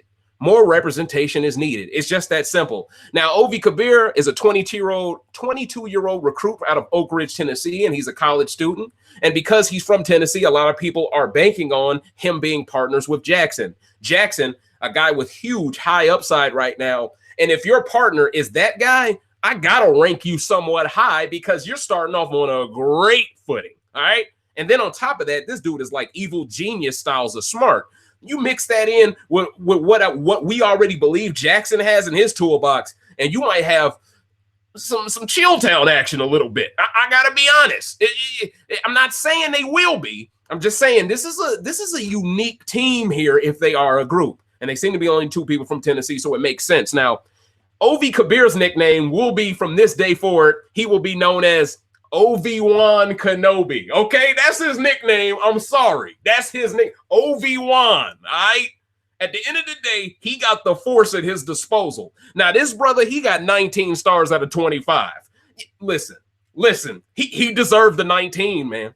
You feel me? I was over here comparing him to other people, and I was like, You know, even though he ranks higher than Anthony Douglas did when Anthony Douglas was doing, Anthony Douglas didn't know about the game really well. So it makes sense why this guy is 1 star above Anthony. So as long as I, like, you know what I'm saying, break it down in that way, I don't feel like I'm flagrant with this ranking at all. And to be fair, I don't feel like I'm flagrant in any ranking. You know, I do all my rankings unapologetically, but I want to break this down. Now, in the ability to adapt, ladies and gentlemen, Obi-Wan Kenobi, a.k.a. Obi Kabir, has 5 out of 5 stars. Knowledge of the game, 3 out of 5 stars. Likability and social game. Now, this will be his toughest hurdle. I gave him 2 out of 5. I think this will be his toughest hurdle. I think if he can get over the socially awkwardness of being the smart guy, I think this guy will be deadly. And he just has to rely on Jackson to handle the social side for him. And before you know it, you got a problem on your hands. Because if Ian is sitting next to Dan, that could easily be this dude Obi-Wan next to Jackson.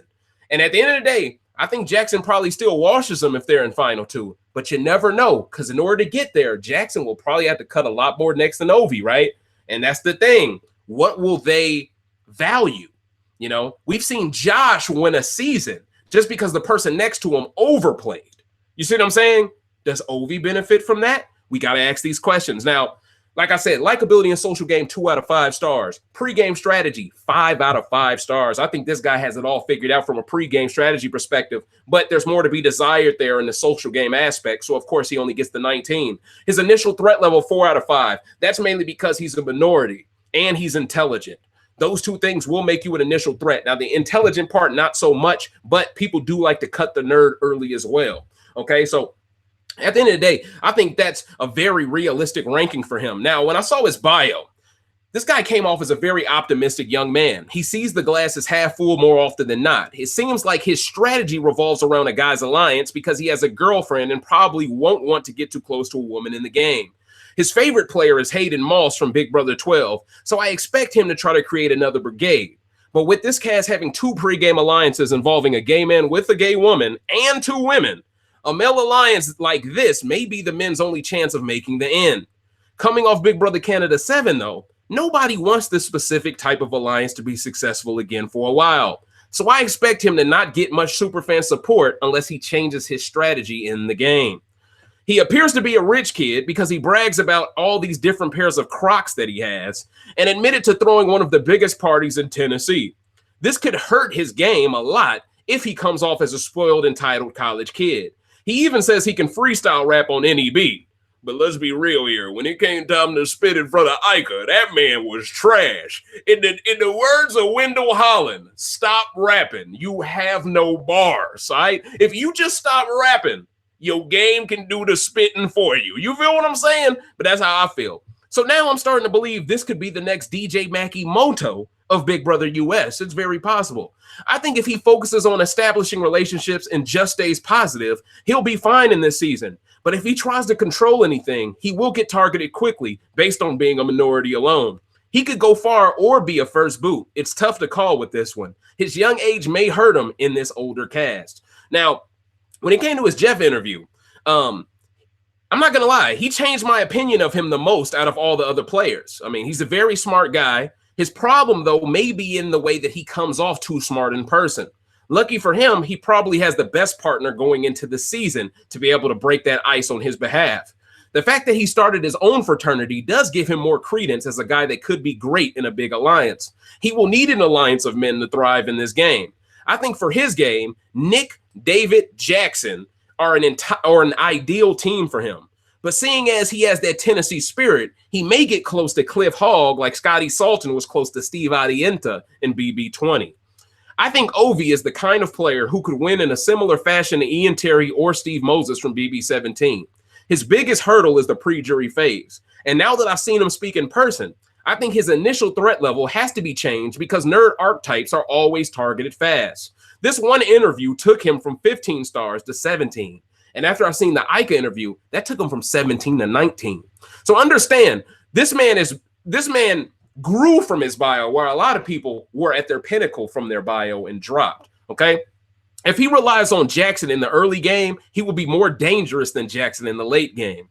In his Ica interview, first off, let me say his interview with her made me one of his biggest fans going into this season. I love the fact that he chose to talk to Ika about representation, but didn't really expound on it in front of Jeff. I like that out of you. That shows me something. Now, to be fair, Jessica Milagros, aka the Shy Chicana, she did the same thing as well. So I don't want to rule her out of here as well. She was woke in her own right, but it was in my notes when it came down to this brother first. So I mentioned him first. But see, the reason why I love this so much is it tells me that Obi-Wan knows when to talk about woke shit and when not to. That's a great characteristic to have coming into this game as a minority. See, that shows me, even though he went to school in Tennessee, he know when and when not to jump on code. That's very powerful, because someone who knows how to control their emotions, wait till later, say it to someone else when no one else is around, that's going to be a very slick player. Very slick. And I'm really hoping for Ovi and David to work together, because I know that will lead to Jackson and David working together. And honestly, as long as those three are working together, you know, maybe bring Kemi in. I think that's a formidable four. But once again, we don't know if Kemi's partner is going to be David. We don't know if Kemi wants to work with black people. We don't know if David wants to work with a Bangladesh brother. He might want to work with two white guys. We don't know. But see, this is why the pregame is so interesting, baby. All I can do is throw out every single path this game could go down. And depending on what route it goes down, we're going to live with it. But yeah, so at the end of the day, I see a lot of myself in Ovi. I see a lot more potential in him than Spider-Man or Kemi Otto because of who his partner is, mixed with his knowledge of the game. He says he wants to incorporate the Hayden Moss game with the intellect of Vanessa Russo. That's such a unique combination that I'm excited to see him try to pull it off. He reminds me a lot of Marin from BB Can 6 mixed with Ronnie from BB 11. Very smart, but comes off harmless. But he isn't socially awkward, though, like most nerd archetypes tend to be. I think he is easily one of the dark horses of this season. He says he knows his flaws and strengths, but doesn't feel the need to prove to anyone he's a superfan. This is brilliant, because most superfans expect superfans to prove that they know stuff by doing dumb stuff that compromises their gameplay. But homie did prove in this interview that he was capping in his bio talking about he can rap. That's the one thing I can say he was lying about. Outside of that, I think sky's the limit for him. And good luck to you, brother Ovi Kabir. All right, now let's get to Nick Maccarone, the man in 7th place, the therapist from Sewell, New Jersey, with 19 stars. I call him the passionate recruit because he can fool you into thinking he's a super fan. He's just a passionate recruit. He's been watching since BB17. That's a passionate recruit, bro. You saw one season that turned you out. You're still a recruit. You're still a casual. But you know, at one point I was gonna call him Nicky Mac. That's too close to Johnny Mac. So eventually I said, you know what, man? We gonna go with this nickname. It don't sound nothing like his name, but it's gonna hit. We're gonna call him the Pasta Pablo. I think it's clean, mainly because his last name is Maccarone. So I'm calling him the Pasta Pablo. All right, now he's got 19 stars, ladies and gentlemen. Now, in his ability to adapt, I gave him 4 out of 5 stars. Knowledge of the game, 3 out of 5 stars. Likability and social game, 3 out of 5 stars. Pre-game strategy, 4 out of 5 stars. And initial threat level, 5 out of 5 stars. Once this brother started expounding on some of the sports he's good at in his lifetime, I said, oh yeah, that's something you can't fake the funk on first night. You can't fake the funk on it. People are over here sizing you up and stuff like that. They're going to know immediately who is an athlete and who isn't, right? And that's the one interesting part. Damn near all the men, except maybe Cliff and maybe Ovi. Outside of those two, every single guy is athletic this season. That's right? It's just Cliff and Ovi. Well, I guess you could argue CDL Sam's dumbass ain't athletic. All right, you got me there. So 3 out of the 8 aren't athletic. But I still think on this day, Sam could be. Who knows? Now, here's the thing with Pasta Pablo. When I first saw Lifeguard Jesus was this guy's favorite player, I was prepared to dislike him, okay? I was prepared. However, his pregame strategy of wanting to win the first HOH, I found to be interesting because no one else has spoken about wanting to win it this way. Well, except maybe Cliff, right? Since he just started watching around 17, he doesn't know how badly the first HOH can ruin a game, can ruin their own game because he's only seen it help the first 4 HOHs since. This is great TV because he will most likely be the tone setter of the season, depending on how aggressive he is during week 1. It'll be very intriguing to see if having knowledge on the previous eras of Big Brother is a strength or a weakness with this guy Nick as the guinea pig. I also believe Nick is setting himself up to fail by not bringing up the context of how players ended up being successful despite being the first HOH. In Tyler's case, he was protected by production with an overpowered twist. But Swaggy technically won the first HOH, and we saw what happened to him. Tyler really just won the comp against everyone left that Swaggy didn't keep safe. So that debunks BB20. If production puts in another twist and makes this guy Nick think it's the HOH comp like they trick Swaggy, I fully expect Nick to meet a similar end to his game. But production has to be careful here, because if they go out of their way to distinguish the first comp as not being the HOH after they did Swaggy bogus a year ago and didn't tell him the difference, they will be confirming how racist they are by not risking Nick's game the same way. So I want to see y'all withhold the information again, production. If it's 2 white people left, I want y'all making them think this is a HOH comp, round 3. And then whoever wins, you tell them, oh, heaven or hell, bitch. I want to see that, okay? Because people keep telling me, oh, stop using race as an excuse. If a white person did it, they would be just as screwed. Paul had the twist, dummy. Don't you remember BB19? What happened to him? Well, actually, no. Cody had the twist, and he got screwed. Yeah. So that does screw over white folks. I stand corrected. It does screw over white folks. But let's be real here. Cody got an amazing race season rigged for him. So he, no, let me stop. I'll be fooling. Anyway, after doing more digging in his bio, I definitely see he's an athletic guy who excelled at more than just one sport, which should be good for some of these carnival games that comes with these comps. Now, he's an elite bowler, and he's the son of a professional bowler. Has a history of being good at baseball, and even got some credits towards becoming an NFL scout. Now, the reason why this is important, ladies and gentlemen, is because being a scout tells me this guy can read people well and assess their strengths and weaknesses in a fairly quick manner. That's what scouts have to learn to do very fast. He's a legit threat if he manages to make it out of week 1 with no blood. And since he plans on winning HOH, he's going to have to make sure he has no blood. And what better way to have no blood than to go after Jessica Milagros? I think that is going to be the move. I really don't see people going after Cliff.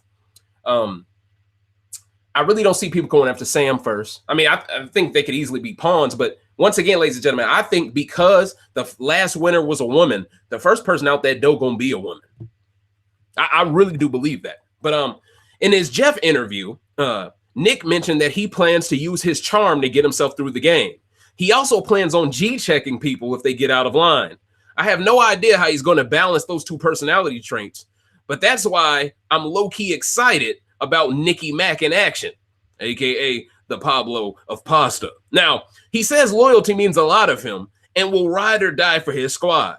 He believes he can be friends with anyone. Jeff finally comes up with a new question for Nick, but this question seems like a question Ika would ask that he stole. Let's keep it a buck.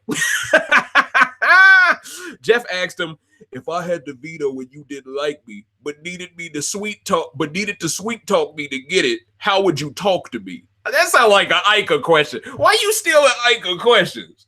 Is it because she killing the game right now, Jeff?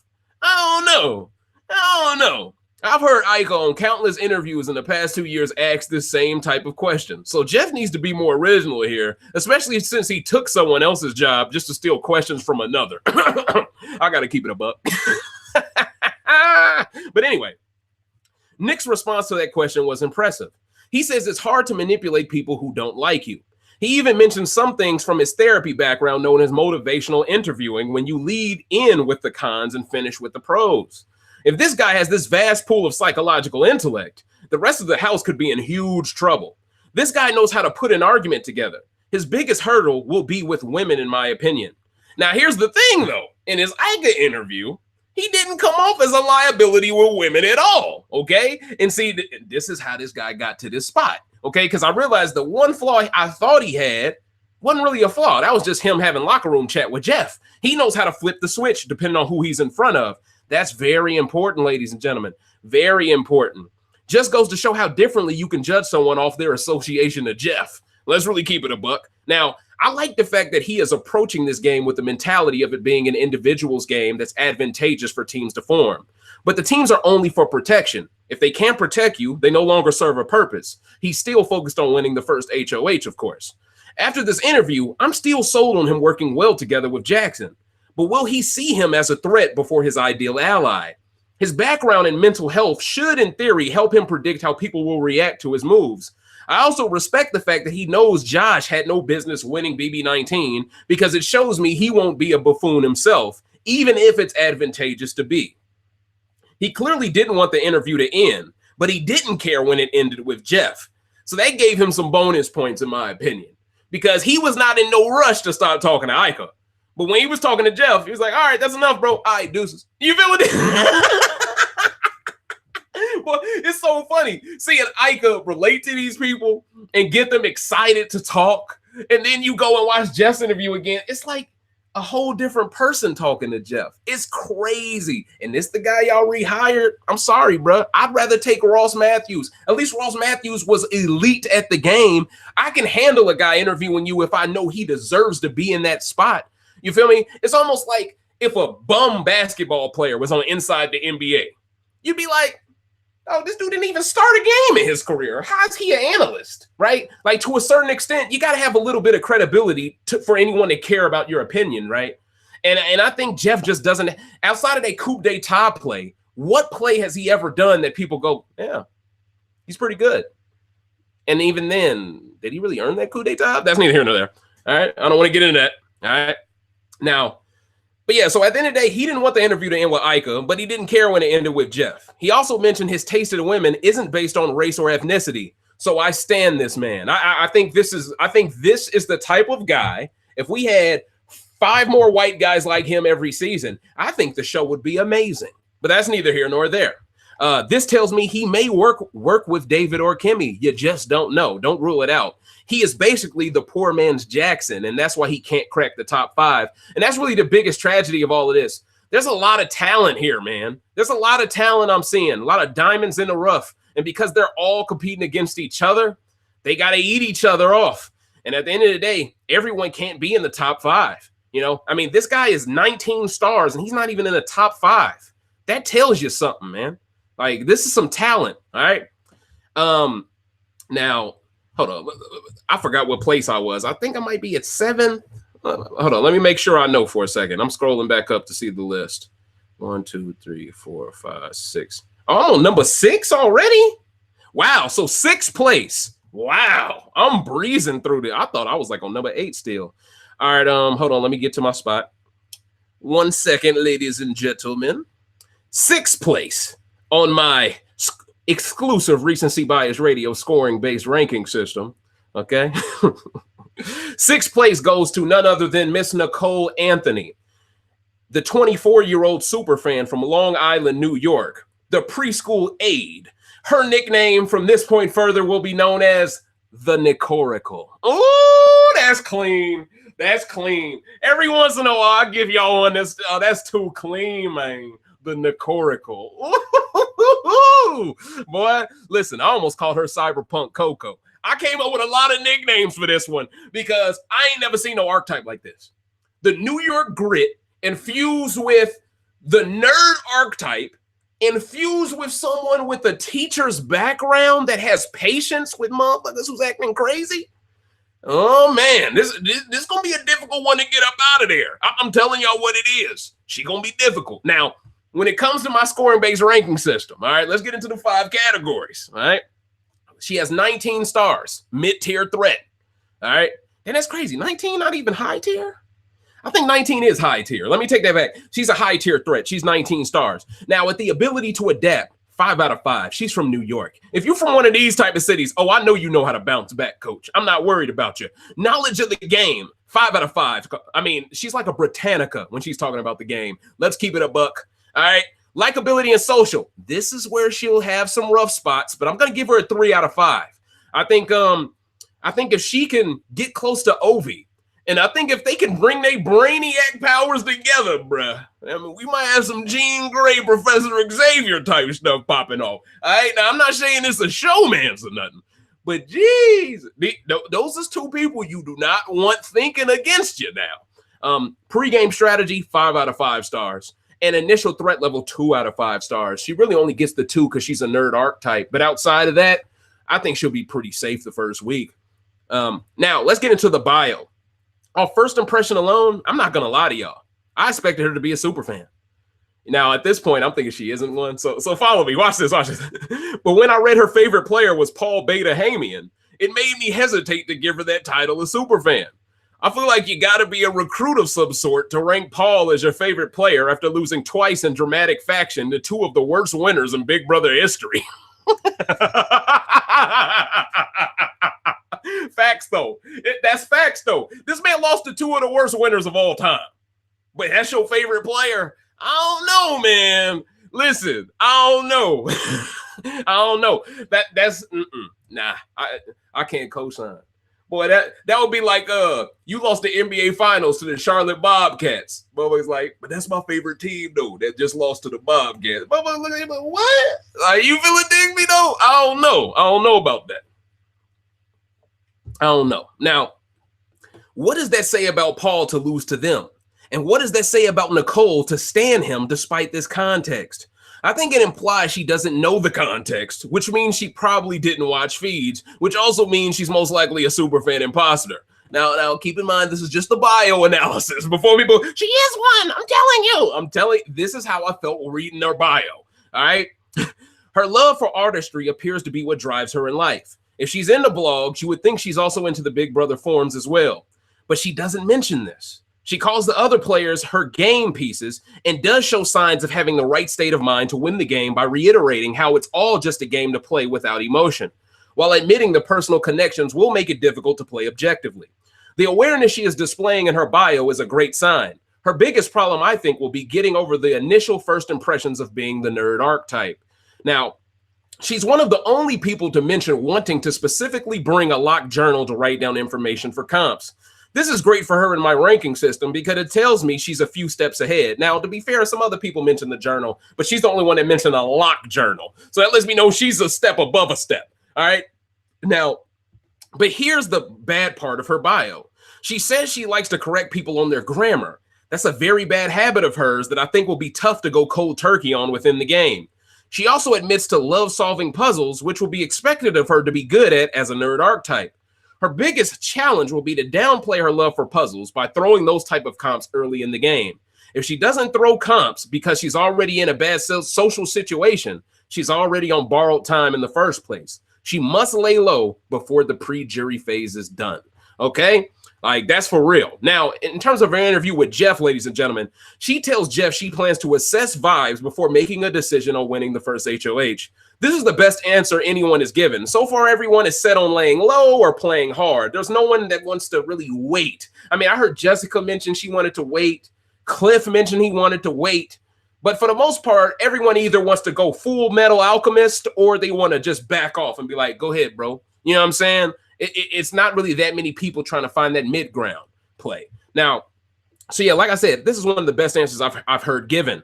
So far, everyone is set on laying low or playing hard. The Nicole is smart enough to not come in the game with a strategy she has to live up to. I expect her to be a huge fan favorite in the diary room. You don't expect that accent to come from that body at all. I think her background of teaching students will help her a lot in the game because she will have the patience with people most will not have. On top of that, she's probably the smartest house guest as well, with Ovi as a close second. So she will be able to think on the fly very well as long as she doesn't get swallowed up by the social game. Now, in her interview with Ika, what I liked about it and her interview with Jeff for the most part is both of those interviews synergize very well with her bio. When I get someone whose interviews synergize very well with the energy they kept in their bio, they usually get a top tier spot because it shows me the stuff that they're putting on paper is the equivalent to the things that they're being asked on the fly, and they're able to still maintain the same character. That's going to be required of them within the game. So that's an important indicator for me specifically to be able to gauge what somebody can project to do down the road. Now, it's a great sign. Ika sees what I see. The Nicole is a very dangerous player. She has the New York grit infused with the nerd archetype. Let's be real here. Gina Marie could have won BB15 and she had this girl's brain. Zing! Got him! Damn! Woo! BB15 go always get this shade, boy. Y'all memorable for all the wrong reasons. You feel it, dig me? For all the wrong reasons. Y'all like Flint water for all the wrong reasons we know about you. You feel it, dig me? But that's neither here nor there. Woo! I love that punchline. I love that. I was waiting on it too. See, man, what people can't replace with me is it's the punchline, bro. The comedic timing. But let's continue. The one thing bad about her I notice is she is intolerant of people bullying someone or picking on them. This is a great trait to have outside the game, but within it, you can easily paint a target on your back for intervening during a fight. Haley intervened when Bailey got framed for the hacker twist, and she was never trusted again by that alliance. But she's so thirsty for approval, she's more friendly with those people post-game than she is with the ones who had her back during the game. Yeah, we're confused by that too. You're not the only one, but that's neither here nor there. I hope Nicole knows to sit back and let things happen because her archetype is usually the one on the receiving end of being bullied. So she should have an anyone but me mentality socially as it is. But who knows? Maybe she sees herself in the victim and that is what sparks her to stand up for them. But we will see. She's not really open to a showmance, but I think that's mainly because she doesn't expect to be in one more than anything. If she makes jury, she has the highest yoke upside to win out towards the end. I truly believe it. Now, let's get into the top 5, ladies and gentlemen. This is the heavy hitters, man. This is the Akatsuki. You hear what I'm saying? This is the Monstars. These are the people that were chosen, and I just couldn't deny them the top 5 spot. All right, y'all can pretty much guess who the 5 are now because I did mention them. And these 5, I mean, listen, you drop them into any season, and I think they would score just as high. You feel me? You can't fake the funk. And each of these 5 not only know the game good enough to deserve to be in the top 5, but they also bring a lot of social gifts. They bring a lot of pregame strategic acumen, and they come with a threat level that should be respected. Now, all of them ain't going to have a high threat level, okay? But if they don't make up for the high threat level, once again, let me reiterate this. I mentioned this in all my previous WTFs. It's not good to have a high threat level. 5 out of 5 threat level can get you to the 25 overall to be a perfect score, but it also puts you in harm's way. If you're a perfect scorer, you should be a first boot. Everyone should be able to discern that guy got to go. That girl got to go first. So understand, the closer you are to 25, the more people should have their antennas up, right? So even though it's me giving you a compliment, it's also me essentially saying you have more of a margin of error because you come with all of these tools. That's really what it really means. You see what I'm saying? Now, let's get into 5th place. 5th place goes to none other than Miss Analyse Talavera, the 22-year-old from Simi Valley, California, the college soccer player who will be nicknamed FIFA Girl. I mean, it is what it is, man. Woo! FIFA Girl, man, she killing the game right now. She killing the game right now. And see, that's the thing. She finna fall into Christie Murphy's hands because Christie Murphy already want to use. I'll get into her later. But at the end of the day, this girl gonna have a lot of people pissed. She ain't gonna have them pissed because it's her fault. She gonna have them pissed because, look, man, there's gonna be some dudes willing to risk it all week 1 for that. And I'm willing to bet you people gonna try to win HOA just to have her upstairs for week 1. Be like, baby, you know this ain't gonna be on feeds. Let's go crazy. No, but Analyse, she got class though. That ain't even finna fly. I got you, ladies. No, but for real though, it's finna get real, man. This top 5, you don't get here by accident. All right, now let's get into FIFA Girl. Now, her ability to adapt, ladies and gentlemen, is a 4 out of 5 stars. Her knowledge of the game is a 3 out of 5 stars. Not as high as you thought it would be. I get it. But at the end of the day, I got to score realistically. I can't just give people extra stars just because. Now, likability and social game, 5 out of 5 stars. Pre-game strategy, 3 out of 5 stars. So as you can see, her knowledge and pre-game strategy were mid-tier to average. But everything else, she shined because her initial threat levels are 5 out of 5 stars. All that comes together for 20 stars, ladies and gentlemen. This girl's a problem. This girl's a problem. All right. Now, in her bio, she was another player mentioning her dog. You know, I mean, dang, man. All I keep hearing about is y'all dogs. I'm starting to think I need a dog to get more action. You feel what I'm saying? Like, geez. But no, that's neither here nor there. Now, there must be a dog theme to this season, because otherwise it doesn't make sense why all these people are bringing dogs up in interviews. And why the discrimination against cats? I already broke that down, but I still got to give cats they do, all right? Damn. Now, anyway, Analyse, a.k.a. FIFA Girl, is astoundingly attractive and will most likely have some of these guys choosing on day one. And by the way, her initial threat level, I think it's pretty much gone without being said. It's a 5 out of 5 because she's a college athlete. She doesn't look like someone who isn't an initial threat level of 5. You feel me? You got to give it to her. I don't care how good she looks. She's way too athletic. Way too athletic. You can't hide that. You just can't hide it, all right? Now, if I had to bet on who she flirts with the most, I'm guessing Jackson or Dothraki Jack. Something with a Jack in it, coach. Now, her strategy to win is to play both sides like Paris managed to in Big Brother Canada 6. She plans to only win comp she has to win and throw everyone else under the bus. Oh, my fault. And throw every other competition. She also plans to not even tell her best friend her strategy. And this comes with its own added significance because they all have a pregame alliance this season. So it will be very interesting to see what she does and what she withholds in terms of key information from the only real person she can trust from day one. Look out for her and Jessica possibly growing close with their Hispanic connection. That could be what brings FIFA Girl closer to Dothraki Jack in itself. She also admits to knowing how to use the forbidden jutsu known as the white girl crying technique. This ability is usually a Keke Genkai of Caucasoid descent only. So I'm rooting for any minority who can evolve the game by making that technique more universal. Hey, Damien. The callbacks, coach. The callbacks, coach. Oh, we getting them. Now, let's get into Jeff's interview, ladies and gentlemen. Because what I saw was Jeff was willing to risk it all, too. That's what I saw. I don't know about y'all. That's what I saw. All right? Like, listen, Jeff, you need to be careful. You need to set up that set the way Ika got it, where y'all like 10 feet away with 2 different cameras, all right? You a little too close. I know Jordan had a talk with him after that. I know she did, boy. Listen. I saw you asking her about soccer like you care about that sport. We've never been to a fire game. All right, let me stop. I ain't trying to get nobody in trouble, man. Let me. I'm petty, man. I know, but hey, man, I gotta make y'all laugh, man. But anyway, okay. So she claimed to want to play both sides in her bio, but then said she wanted to play Casey's game in Jeff's interview and lay low. This tells me she doesn't really know what strategy is best for her. Hence why she got an average rating in pregame strategy. So I'm trying to bring it all home for you now.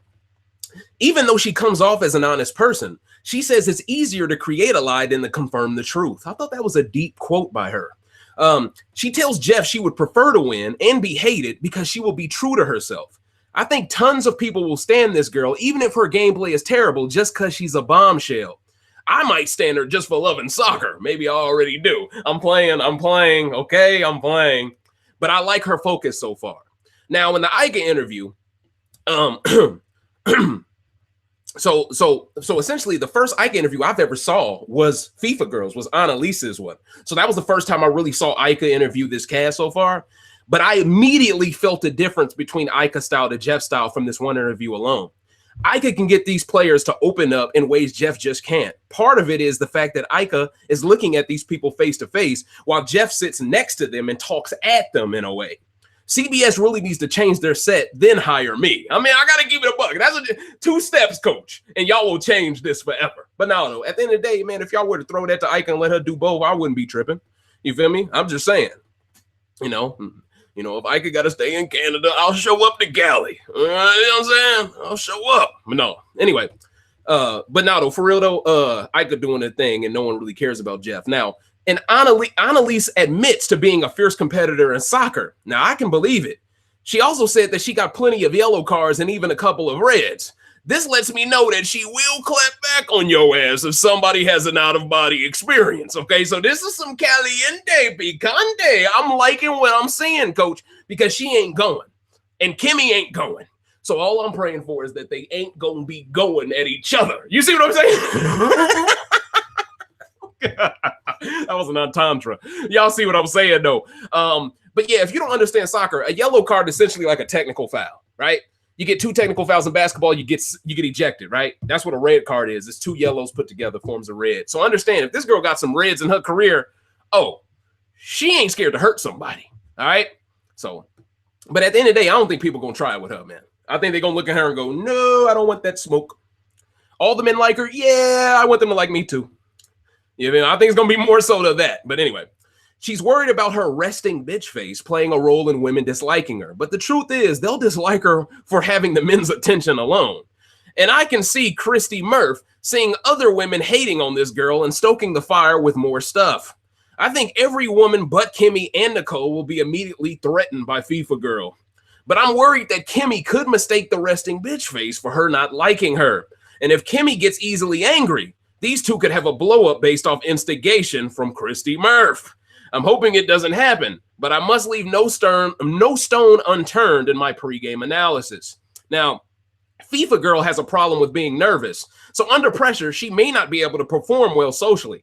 I think she will be fine in comps because she's a Division I athlete who's used to pressure physically, but she should still downplay her athletic background. If I was her, I would call myself a model because it's very believable, and these days anyone could be a model. You know what I'm saying? So it's like a safe thing to choose. I think more people are gonna and see, that's the thing. Will people believe Jessica's a model, right? Will people believe Cliff is some oil rig guy, or will they believe he's another Steve Aienta, some cop that's coming into the game? These questions are very pertinent, but let's continue. She's open to a showmance, but isn't focused on one. I think a showmance would ruin her game because the women will most likely hate on her without one anyway. None of the interviews really convince me she understands the game that well, but her lack of game history knowledge is what keeps her from cracking the top 3 on this cast. She has more than enough tools, though, to come out of this season as the next Janelle Pierzina, though.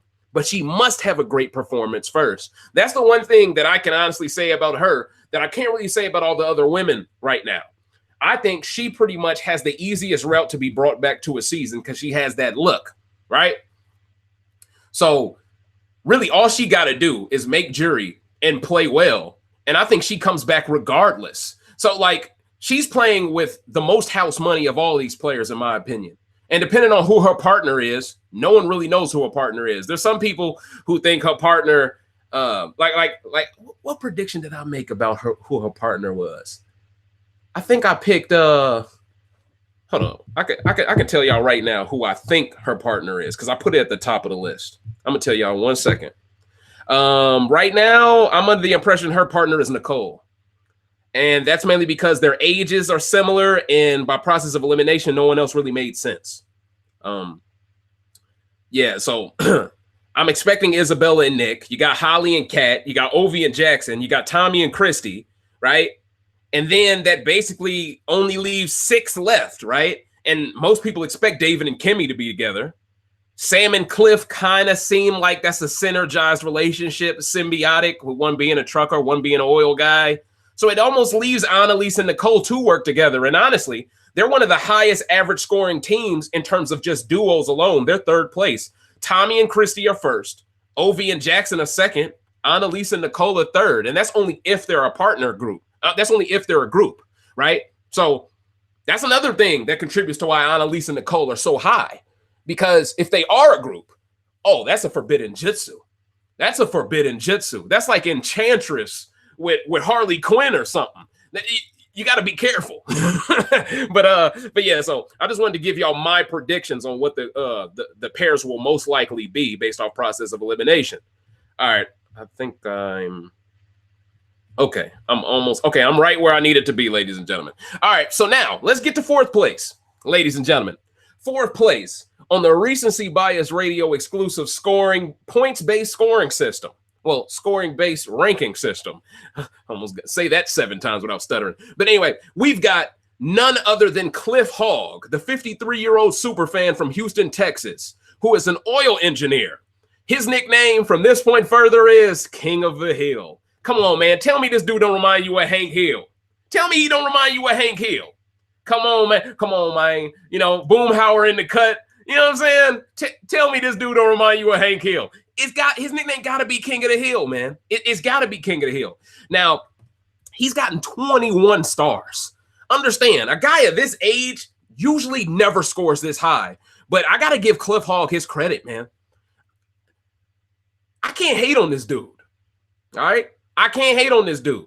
Now, I'm going to get into some subtle shade that I feel like he sent towards Swaggy's way, kind of similar to his homie, who I think he has a pairing with, Sam. CDO Sam threw some shade, too. We're going to get in that in a second. He also threw shade at another black player. I think it was Kalen. We'll get into that later as well. But he did it in a real subtle way. I think Ika may have caught it when he did the stuff about Kalen. But we're going to get in that in a second. Now, this man has 21 stars. Now, and the ability to adapt, I gave the man 5 out of 5 here. In terms of knowledge of the game, 5 out of 5 here. Likability and social. He's got to get over the initial hump of being an old guy. He can't be a perfect scorer. 4 out of 5 stars. But I think he'll benefit the same way Kevin did in BB19. Be that lovable old guy. The thing he has going for him, though, he actually understands the game. So hopefully people put their money where their mouth is and they support him more than that other guy. You feel what I'm saying? But that's neither here nor there. Pre-game strategy, 5 out of 5 stars. Initial threat level, 2 out of 5 stars. He's an older guy. He's not going to have a huge threat level. That doesn't mean he won't get targeted early. It just means he's not really a huge threat coming into the game. Now, from his bio, what I gathered from him is he's an older gentleman who's into the oil trade. This tells me he's got money, and it may be best for him to lie about his job. He's into water sports, gardening, and debating politics. But if he wants to do well in this game, he better start by never discussing politics, okay? Listen, don't go down that road. Now, one of the few certified superfans by bio alone. When asked what alumni he likes the most, he didn't give one answer of the one season he's seen. He gave 3 answers, and each player was in a different season. He picked Derek, Vanessa, and Dan. All those picks are solid, but to pick these 3 tells me he's actually one of us and isn't a superfan fraud like some of these other players are. But what I really respect is how he threw shade at Vanessa despite naming her as one of his favorite players. This tells me he isn't blinded by affection or loyalty, which will only help his game as an older guy. His biggest hurdle will be making it past week 1 without having to win HOH. Now, his pregame strategy is far too specific for me not to reward him with 5 stars as well. He clearly knows the best approach. He clearly knows his best approach to the early game. But what I love is how okay he is with causing chaos, even if he's in a great position while causing it. This is the kind of player who won't rest on their laurels. He also knows people will expect him to play the older man game of loyalty, and he planned to betray people at a moment's notice to get himself to the end. He also admits to being the jokester in his family, so I expect the same love Kevin got in BB19 to go to Cliff. But it at least feels like King of the Hill will deserve it compared to the latter who did nothing to deserve it. He passes the bio section with flying colors, in my opinion. Now, when it gets to Jeff's interview, King of the Hill no doubt is a refreshing casting choice. He's older, but has passion for the game. He's from Texas, but he doesn't come off really as racist. That's a good start, especially with the BB15 vibes I've been getting from this season. I think CDL Sam is most likely his partner because truck drivers are oftentimes very cool with guys in the oil profession. It's a natural fit. But even if they aren't partners, I think they will get along very well early on. Cliff just wants to survive the first 2 weeks. The old guy stigma is tough. But once again, this is another white person who is fully prepared for defending their weak spots in the game, while the black people have no idea what to be prepared for because they aren't super fans of the game. I must drive this point home because with less people on each season, there's less of an excuse for choosing people for those 1 or 2 spots that don't know the game. Cliff has kids in the same age bracket as lots of these players, but he must not make the same mistake Steve Adienta made last season. I think people will think Cliff is a cop based on how he looks. Did y'all peep how Cliff, though, threw subtle shade at Swaggy towards the end of this Jeff interview? Uh-oh. Let me explain. Y'all know me, man. I'll be peeping game. Now, Jeff asked him to tell him something to the fans, and Cliff said, I'm not on this show to shield t-shirts or products online, okay? Even though I don't like him throwing shade at a former Black House guest because the optics of him being a Texan while doing it is a bad look, I like the energy because at least it shows he understands the game and knows what got Swaggy targeted, okay? So I'm giving him the benefit of the doubt at first. But then we get to the Ika interview and I catch him throwing shade at Kalen. Now, and this is once again me proving that just because I don't like the way you conducted yourself in the interview with how petty you're being, I'm not letting it affect your ranking because you could still be a good player. All right. I want to drive that point home as well because this guy's in the top 4. You feel what I'm saying? Now, he mentions to Ika that he's been watching since BB-8. He believes he will be good at the game because of his life experiences. He's essentially banking on being a lovable old guy to hide his knowledge of the game. But did y'all peep game on Cliff throwing more shade at another former Black House guest during the Ika interview? He was having a conversation with Ika about his age and mentioned how no one will believe he's 29 when he looks 54. Now, why did he specifically choose the number 29, though? See what I'm doing there? This is subtle shade. And for you to do this subtle shade shit in front of a Black woman, in front of E.T. Canada, and Kaylin is a queen of Canada, he has no shame. 29 is too specific of a number for me not to know he was throwing shade at Queen Kaylin. And this guy is shown to have the type of acumen on the game to probably watch BB Can. So I'm not giving him no passes here, man. None. So this guy is throwing shade at 2 Black people during 2 different interviews, and I'm supposed to believe it's a coincidence? Now, the first subliminal, I gave him a pass for. Y'all saw me preface everything I said with, I gave him a pass for that one. But this one now makes me think he might not be a fan of Black players. I expect him to not get along with Kemi or David now, but I hope I'm wrong about Cliff because I see potential in him if he does make the jury, okay?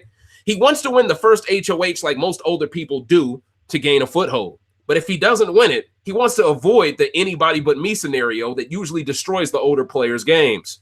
If he doesn't win first HOH, he must throw Jessica under the bus as the other older player. He doesn't like people with fake emotions, so that's something hopefully he and Kemi can find common ground on. But once again, I don't know if this guy will want to be cool with Black people if he feels on the outs as it is. He may see his best chance of staying is to jump on code and throw the Black folks under the bus. I'm very intrigued by King of the Hill because he could be a refreshing new style or more of the same depending on how week 1 goes. He could be the guy driving the BB15 narrative, or he could be the guy to fully close the book on it forever. It really depends on how him and CDO Sam conduct business. So I'll be watching them very carefully, and I want all of the RBR community to pay close attention to what they do around the Black players, because it'll tell us a lot based off the information I have grabbed from these interviews alone. But let's continue. 3rd place, ladies and gentlemen, we at the top 3. And ain't that crazy how 2 people in the top 3 are in the same duo? That just goes to show you how rigged this shit is for these 2, man. And one of them is coming in at number 3. So without further ado, the 3rd place, the person I think has the 3rd highest chance of winning this season, goes to none other than Tommy Bracco, the 28-year-old pet recruit from Staten Island, New York, who is also a Broadway dancer. He's a 21-star high tier level threat, and his nickname is Tommy Grande. I'm sorry, bro. You're Frankie 2.0. That's what you're here for. Let's just keep it a buck. You're Tommy Grande. That's your nickname, all right? It rolls off the tongue. You're Tommy Grande. It is what it is. Now, in his ability to adapt, he got a 5 out of 5 stars. I mean, come on. He's the only gay guy in a house with the only gay girl in the house, and they're both going to work together to play both sides? Come on, man. Ability to adapt got to be a 5. Knowledge of the game, 5. He proved to me in those interviews he knows way too much. Likability, social game, 5. They're going to make sure he's likable. We don't even have to worry about that. Pre-game strategy, 4 out of 5. I thought it could have been better, but then and they still above average from a pre-game strategic aspect. Now, initial threat level, this is where he's really going to be able to get people. 2 out of 5 stars. He's going to really benefit from the fact that he doesn't come off as such an initial threat as maybe Nick does, as maybe Jackson does, as maybe David does. And that's going to put him back. That's going to back him up on the queue list. And there's going to be so many other men that got to go before him. He's going to be able to really conduct how this game goes. You know, and then with Christie on the other side, and we're going to get into her nickname soon, you know, at the end of the day, they're going to be able to really destroy this game from both sides. Like, I think those two together have high Daniel Reyes, Jason Guy upside. I just feel like they have no blind spots. They just have no blind spots. And if they link up, and from the interviews, it sounds like Christie wants one other girl on the team. She wants it to just be her, Tommy Grande, and a girl. I don't know if she's saying that because she's a lesbian and she's selfish and she wants a girl that she can flirt with, or if they actually believe they only need one guy on their side because they can win comps with just 2 girls and Tommy. I don't know if that's the way they're thinking about it. If I was them, I would choose a guy in my 3 to complement those 2, because socially those 2 will dominate. You need someone physically to dominate. But hey, they might, renege on that. But now let's get into the bio of Sir Tommy Grande. His favorite player is Davon. And his strategy is to play June Song's game, cook and clean all day to be everyone's best friend.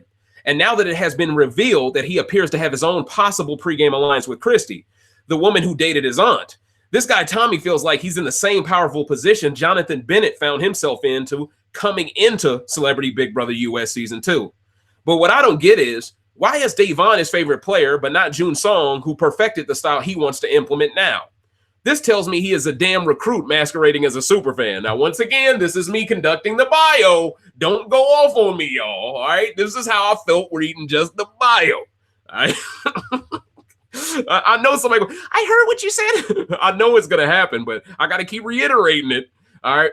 But yeah, so this tells me he's a recruit masquerading as a superfan, but probably only watched season 17 and 18 that Davon was on. I couldn't have been further from the truth, but hey, that's how I felt reading the bio. Now, because this doesn't add up from a motivational standpoint.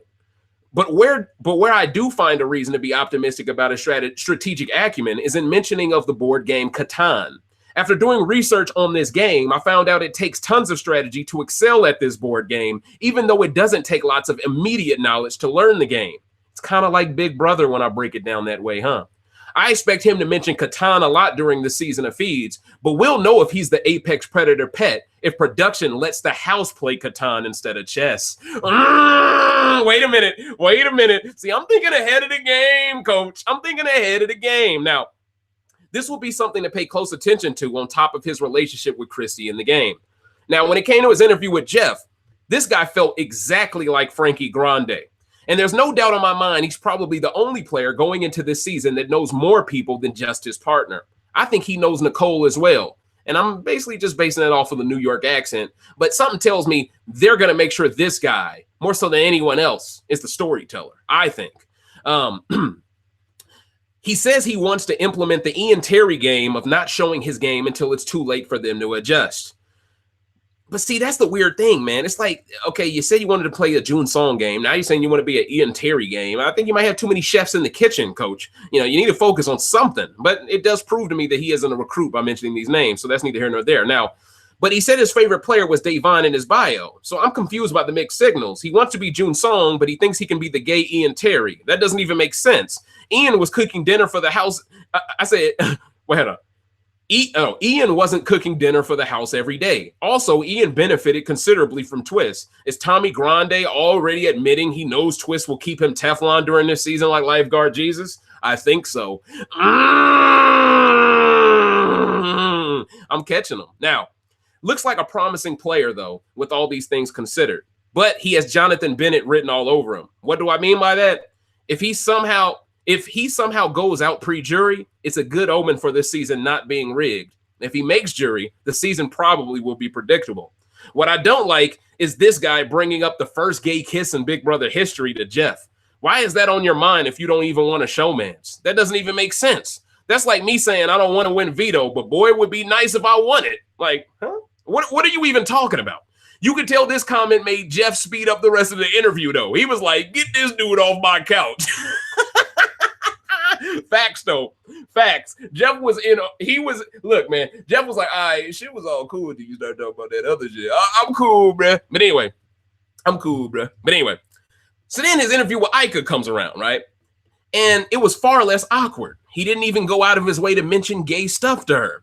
So maybe he did mention those things to troll Jeff on purpose. Well done. Well done. I'm starting to get it. That was done on purpose. Well done. I agree with Ika's analysis. He's very self-aware. He wants to play honest, but by putting a spin on the truth. He knows having information is only as valuable as what you plan to do with it. He wants to build a family atmosphere around his alliance, which is pretty convenient because he's basically playing with his sister-in-law as it is. He mentioned something very smart, though. How having a public enemy the whole house knows about could be great for your game because people love trusting someone who is targeting someone that isn't them. This helped Tamar and Candy make the end because Tamar kept being vocal about targeting Candy, but didn't win an HOH until she had to, when she had to protect Candy. I think this guy has all the tools, but the season being so obviously rigged for him and his partner will make most super fans root against him in all likelihood. I expect him to sit back and wait for Christie to relay information to him. But if he relies on her too much, I don't think he can possibly beat her at the end. And it will be very tough to backstab a member of your family when you're starting the game talking about how much family means to you and how you want your alliance to be an extension of said family. Tommy could be hindered by playing with these proverbial shackles on, and Christie could thrive off him being too scared to betray her. To be honest, this is kind of similar to how I broke down Holly and Kat. Basically, Kat is more free to cut Holly, whereas Holly seems to be unwilling to compromise her integrity to win the game. And I think that gives Kat an advantage, and that gives Christie an advantage. I see Christie backstabbing Tommy before Tommy ever backstabs her. So advantage Christie. All right.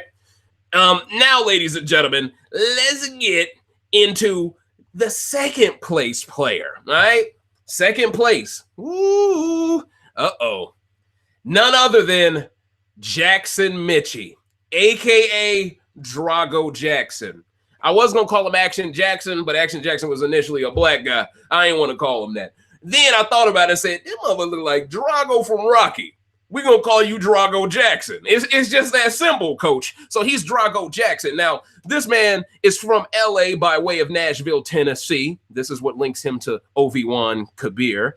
He is a server, whatever that means. I mean, this man could be out here serving anything to these thoughts. No, let me stop. But he's a 22-star high tier level threat. Jeez. And to let y'all in on something, the person in first place, who you all know by this point, is Christie. They actually had a tiebreaker for the highest score in the season. So understand, this guy is only second place because of the tiebreaker of not knowing the game more than Christie. That just goes to show you, this is going to be a war, man. I think this is all shaping out to be Jackson's side versus Tommy and Christie's side. And if they join forces, boy, production going to have an orgasm. They're going to be like, yes, our favorite three are together. They're going to be on that shit, okay? But that's neither here nor there.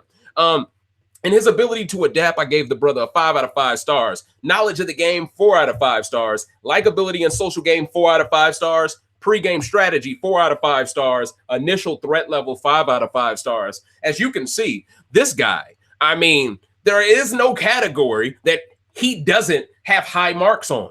Even the one that you don't want a high mark on in initial threat level, he still gets perfect score. Well, it's not really a perfect score. It's actually an imperfect score. But you get what I'm saying. He's a full-out initial threat, right? But he has all of these other tools to back up or protect him from being targeted initially. Like, it's pretty interesting, you know. And he kind of looks like John Mish. Have any of y'all seen Survivor San Juan del Sur? He looks a lot like John Mish. You remember John and Jacqueline? He looks a lot like him too. And he looks kind of like Robert Pattinson that's finna be Batman. I can't believe that homie from Twilight is gonna be Batman. What were they thinking? DC, y'all need to disconnect. I'll tell you. let me not jump off subject though. Let me not jump off subject. I almost went on a tangent, coach. All right, I almost went on one. All right, Now, pretty obvious, I believe, that he knows Obi-Wan Kenobi. He's a fan of Brett and Paul, so I expect black folks to dislike him at some point. I'm joking. But his strategy to win the game is to just be physical. He should be careful not to get too physical. Kevin Martin did a few things I'm sure he wishes he could take back during his season, and Tommy will be watching. Boy, that's an insider super fan joke, boy. Jeez. Damn. That is a recency bias radio joke right there. That was some Dennis Miller high level in intellect joke right there. But anyway, let's continue. His strategy to, like I said, blah, blah, blah, blah, blah. Now, towards the end of his pregame strategy, he won me over a bit. Now, but the be physical part made me think he will crash and burn. He has a past of going to law school and has a real estate background, so it's safe to say he should be good at the campaign aspect of the social game. His biggest hurdle will be sitting back and letting other people win comps he knows he can win. Does he have it in him to throw a comp when he was so quick to say he wants to play physical? That'll be what we need to watch for with him. I think his confidence I think, I think he has the confidence and has the tools to be a success in this game, but it will all most likely hinge on Ovi, his partner, not blowing up his spot by wanting to control everything. He used to write speeches for money in college, so this guy is probably the last dude you want to sit at the end with at Final 2 as well. Okay? Now, in terms of his Jeff interview, I thought it was sensational. He really reflected nicely on my ranking from just reading his bio. He knows his initial threat level will be far too high for him to focus on his social game, for him not to focus on his social game. When you think about it, he and David have similar strategy. Difference is Jackson knows the game, and Jackson is white. Let's be real. He mentions breaking the game down to sales like he did in his bio. He's a heavy sports guy like Nick is, so I expect them to be close somewhat in the game as well. Obi-Wan is really Jackson's only weak spot coming into the game if he doesn't hold his weight. I love the fact that he told Jeff to his face, though, that showmances are evil. Jackson being such a well-rounded player coming into the game is why I'm not the biggest fan of David and Femi's casual approach. They always give us somebody black that lacks tools to win at the end, but cast someone white with all the tools necessary to be successful. This isn't Jackson's fault, and I surely won't grade his game on a negative curve scale. But as clear as day, he will be an apex predator threat and possibly a pet with all the tools he has. I just want black folks to be picked with all the tools too, to truly see who the best of the best is. But that's neither here nor there. Now, when you got to his Ika interview, he started off the interview on a great note by showing Ika his manners. He said, yes, ma'am, no, sir, that type stuff. That's the type of stuff, that's the type of person I am too. I think if you were brought up a certain way, that's just how you are. Now, people down south are more likely to use that type of rhetoric. Me, I use the rhetoric all the time. Sometimes I say it to women in my own age group if I'm going to a store and I'm buying something and like, is this all? Yes, ma'am. I might say it accidental. And there's some young women that take that to an offense, like you saying they vintage vagina or you saying they cougars or something. I'm just trying to be respectful. All right, that's all I'm trying to do. You know what I'm saying? But some people do take it the wrong way. You know what I'm saying?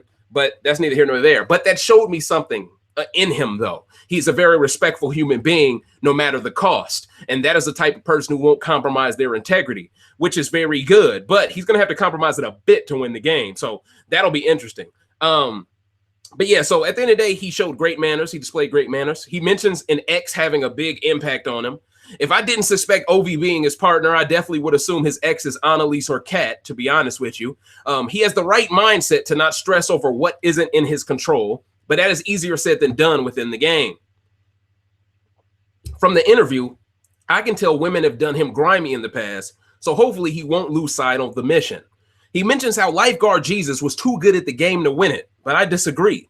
He seemed too good because he had an overpowered twist. Let's not forget Rockstar saved his game by helping him win a veto on accident. But being a down south guy, I think he's just biased towards players from that area to a degree. He was the first to choose something other than snake or rat. I believe he chose, didn't he choose a shark? Yeah, that tells me he will do whatever it takes to play an original game. I just hope production doesn't get their claws on him and make him unlikable. Other than that, I can't say nothing bad about this guy. He will have the power vacuum until the first HOH is crowned, without a doubt. Now, ladies and gentlemen, let's get into the apex predator threat. The one person who I believe you need to not cross unless you know for sure she gonna be gone. None other than Christie Murphy, man.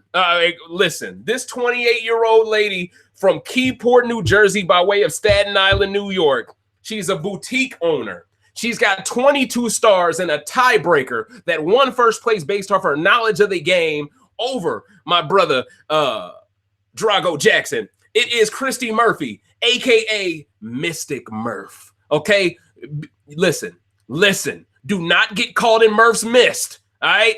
Mystic Murph is a problem child. All right? I'm telling y'all, I can read stuff off people. And I saw it immediately. When I first saw that interview she did with Jeff, I said, oh, this is the evolution of the game. It's evolving in different ways, more ways than one. All right. And boy, the minute you start getting more gay people who are bi, who can weave in and out of all of these different unique social environments, but do it in a way that's more respectful than Andy did, you're going to have a problem. Because they are going to be by far the most unstoppable archetypes. And then when you add to it that their partner is also gay, this seems like a Kyuchiose Rashomon. Like, it seemed like a big-ass great wall they built up around these two. And you ain't gonna get it. You ain't gonna penetrate that thing. Only way you penetrate that thing is if you a production pet as well, and you keep production in the dark about what you're gonna do with your power. That's really the only way. Because I think both of them, ooh, man, I'm glad I ain't on this season, boy. Ooh, this gonna be a problem now. Now, let me get to her stars. Now, in her ability to adapt, 5 out of 5. Knowledge of the game, 5 out of 5. Likability and social game, 5 out of 5. Pre-game strategy, 5 out of 5. Initial threat level, 2 out of 5. but at the end of the day, look, man, as flawless of a player with no threat level I've ever seen. Honestly. Like I don't know what I ranked the non-binary blindsider. I don't know how many stars she got, but it feels like this is what the non-binary this is what I thought the non-binary blindsider would be. Mystic Murph. That's what I thought when I ranked her so high. I saw this potential. And this is a real super fan. This is someone with a real ally who's a super fan. This is someone who is no doubt a production pet waiting.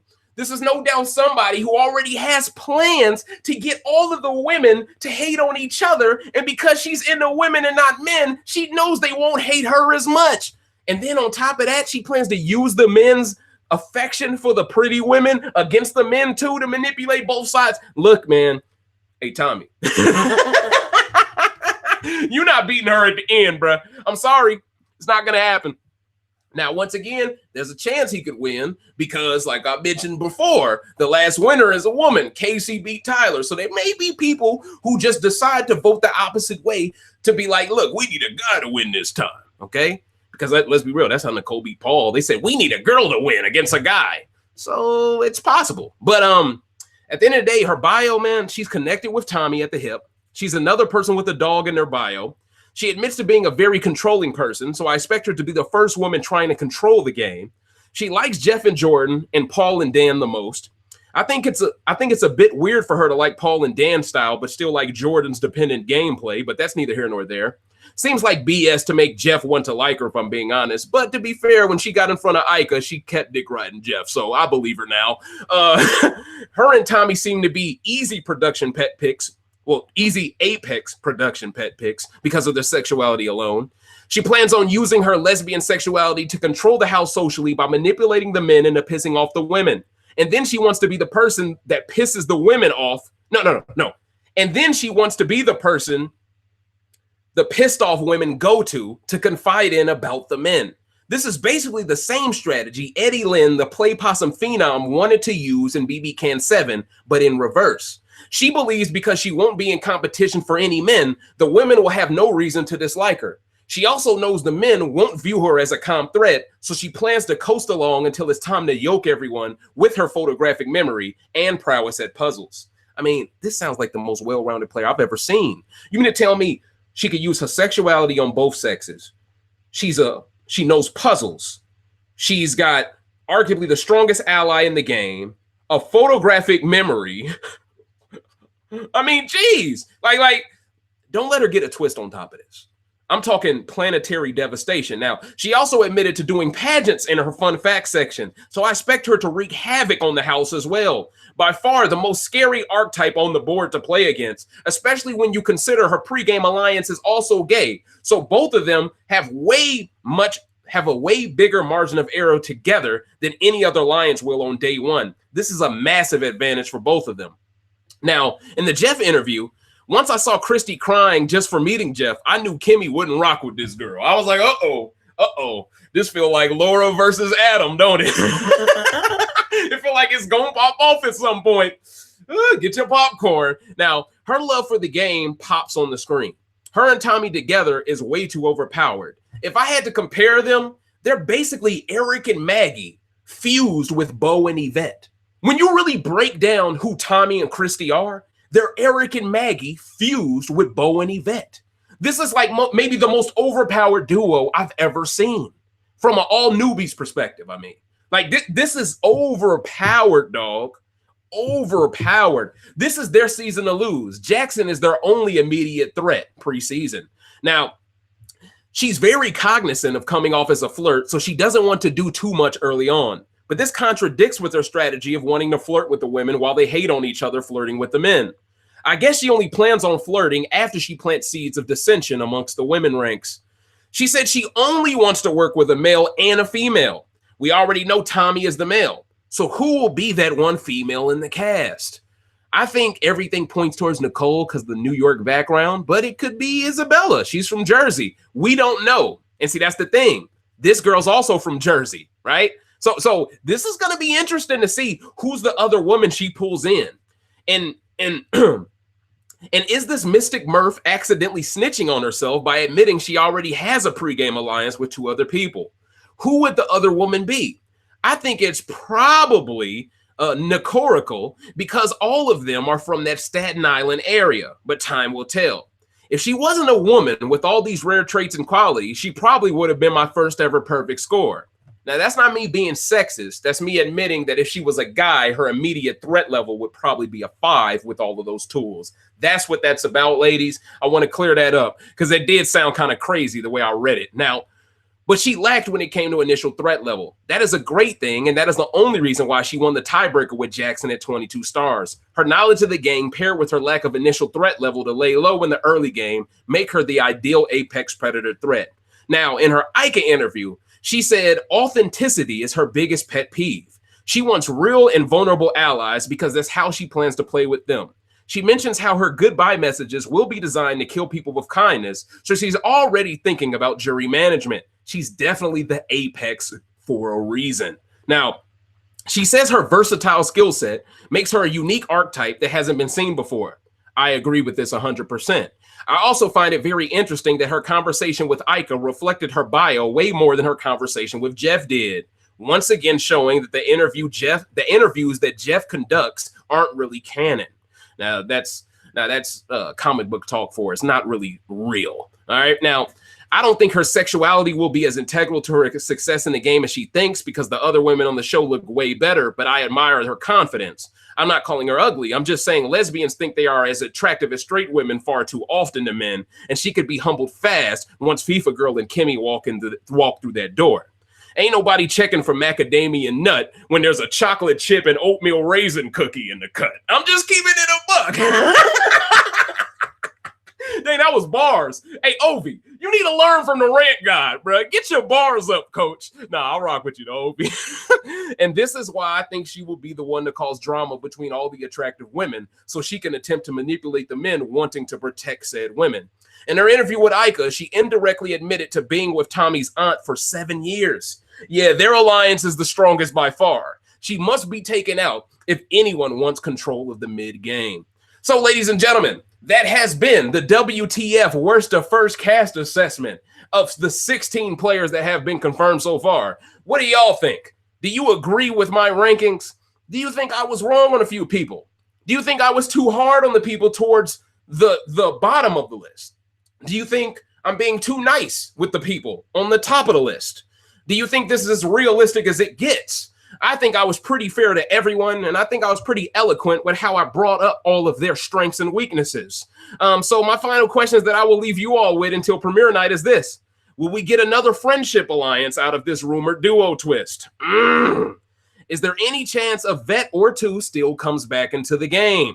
And is there a chance the gay duo of Tommy and Christie aren't production pets? I think at this point, it's pretty much a set in stone. So at the end of the day, ladies and gentlemen, that has been the WTF rant, ladies and gentlemen. And this is Recency Bias Radio, where no one is safe from criticism. Of course, I am your humble host, Dave Smith, Pretty Boy Smitty, Protocol Paul, Pearl Game Ultra, Smith Dog Trill, Rant God, You'll Never Walk Alone, Thanos. All of the above on that ISET test and ACT. You know what it is. I truly appreciate all of y'all coming through to show the boys some love. Shout outs to the mighty mods, of course, holding things down for me so I can focus. On the premiere episode, I will be answering questions, but until then, I want y'all to go ahead and sit on this, simmer on this, and I want y'all to think about how I ranked it, and hopefully these rankings will impact positively on the premiere when you watch. Maybe you look for certain things you wasn't thinking to look for after watching this video, and that's what it's all about, ladies and gentlemen. So if you could, please like, share, and subscribe, and on the right side of my channel's page, click on that bell. That way you could be here with the most lit live chat in Big Brother US history, bar none. That's so good to say Big Brother US history again, because we done with that other show. But I'm out of here, coach. Thanos out. Deuces. Oh, and by the way, don't forget, I will be dropping season 4, episode 6 of Recency Bias Radio Sports Podcast this weekend as well after the NBA draft. It will be 3 hours, give or take, of nothing but NBA news. So y'all know I'm going to talk that odd shit. Hey, Stephanie, we coming for you. But that's neither here nor there, man. I'm gone, man. Y'all have a great night, man. Deuces.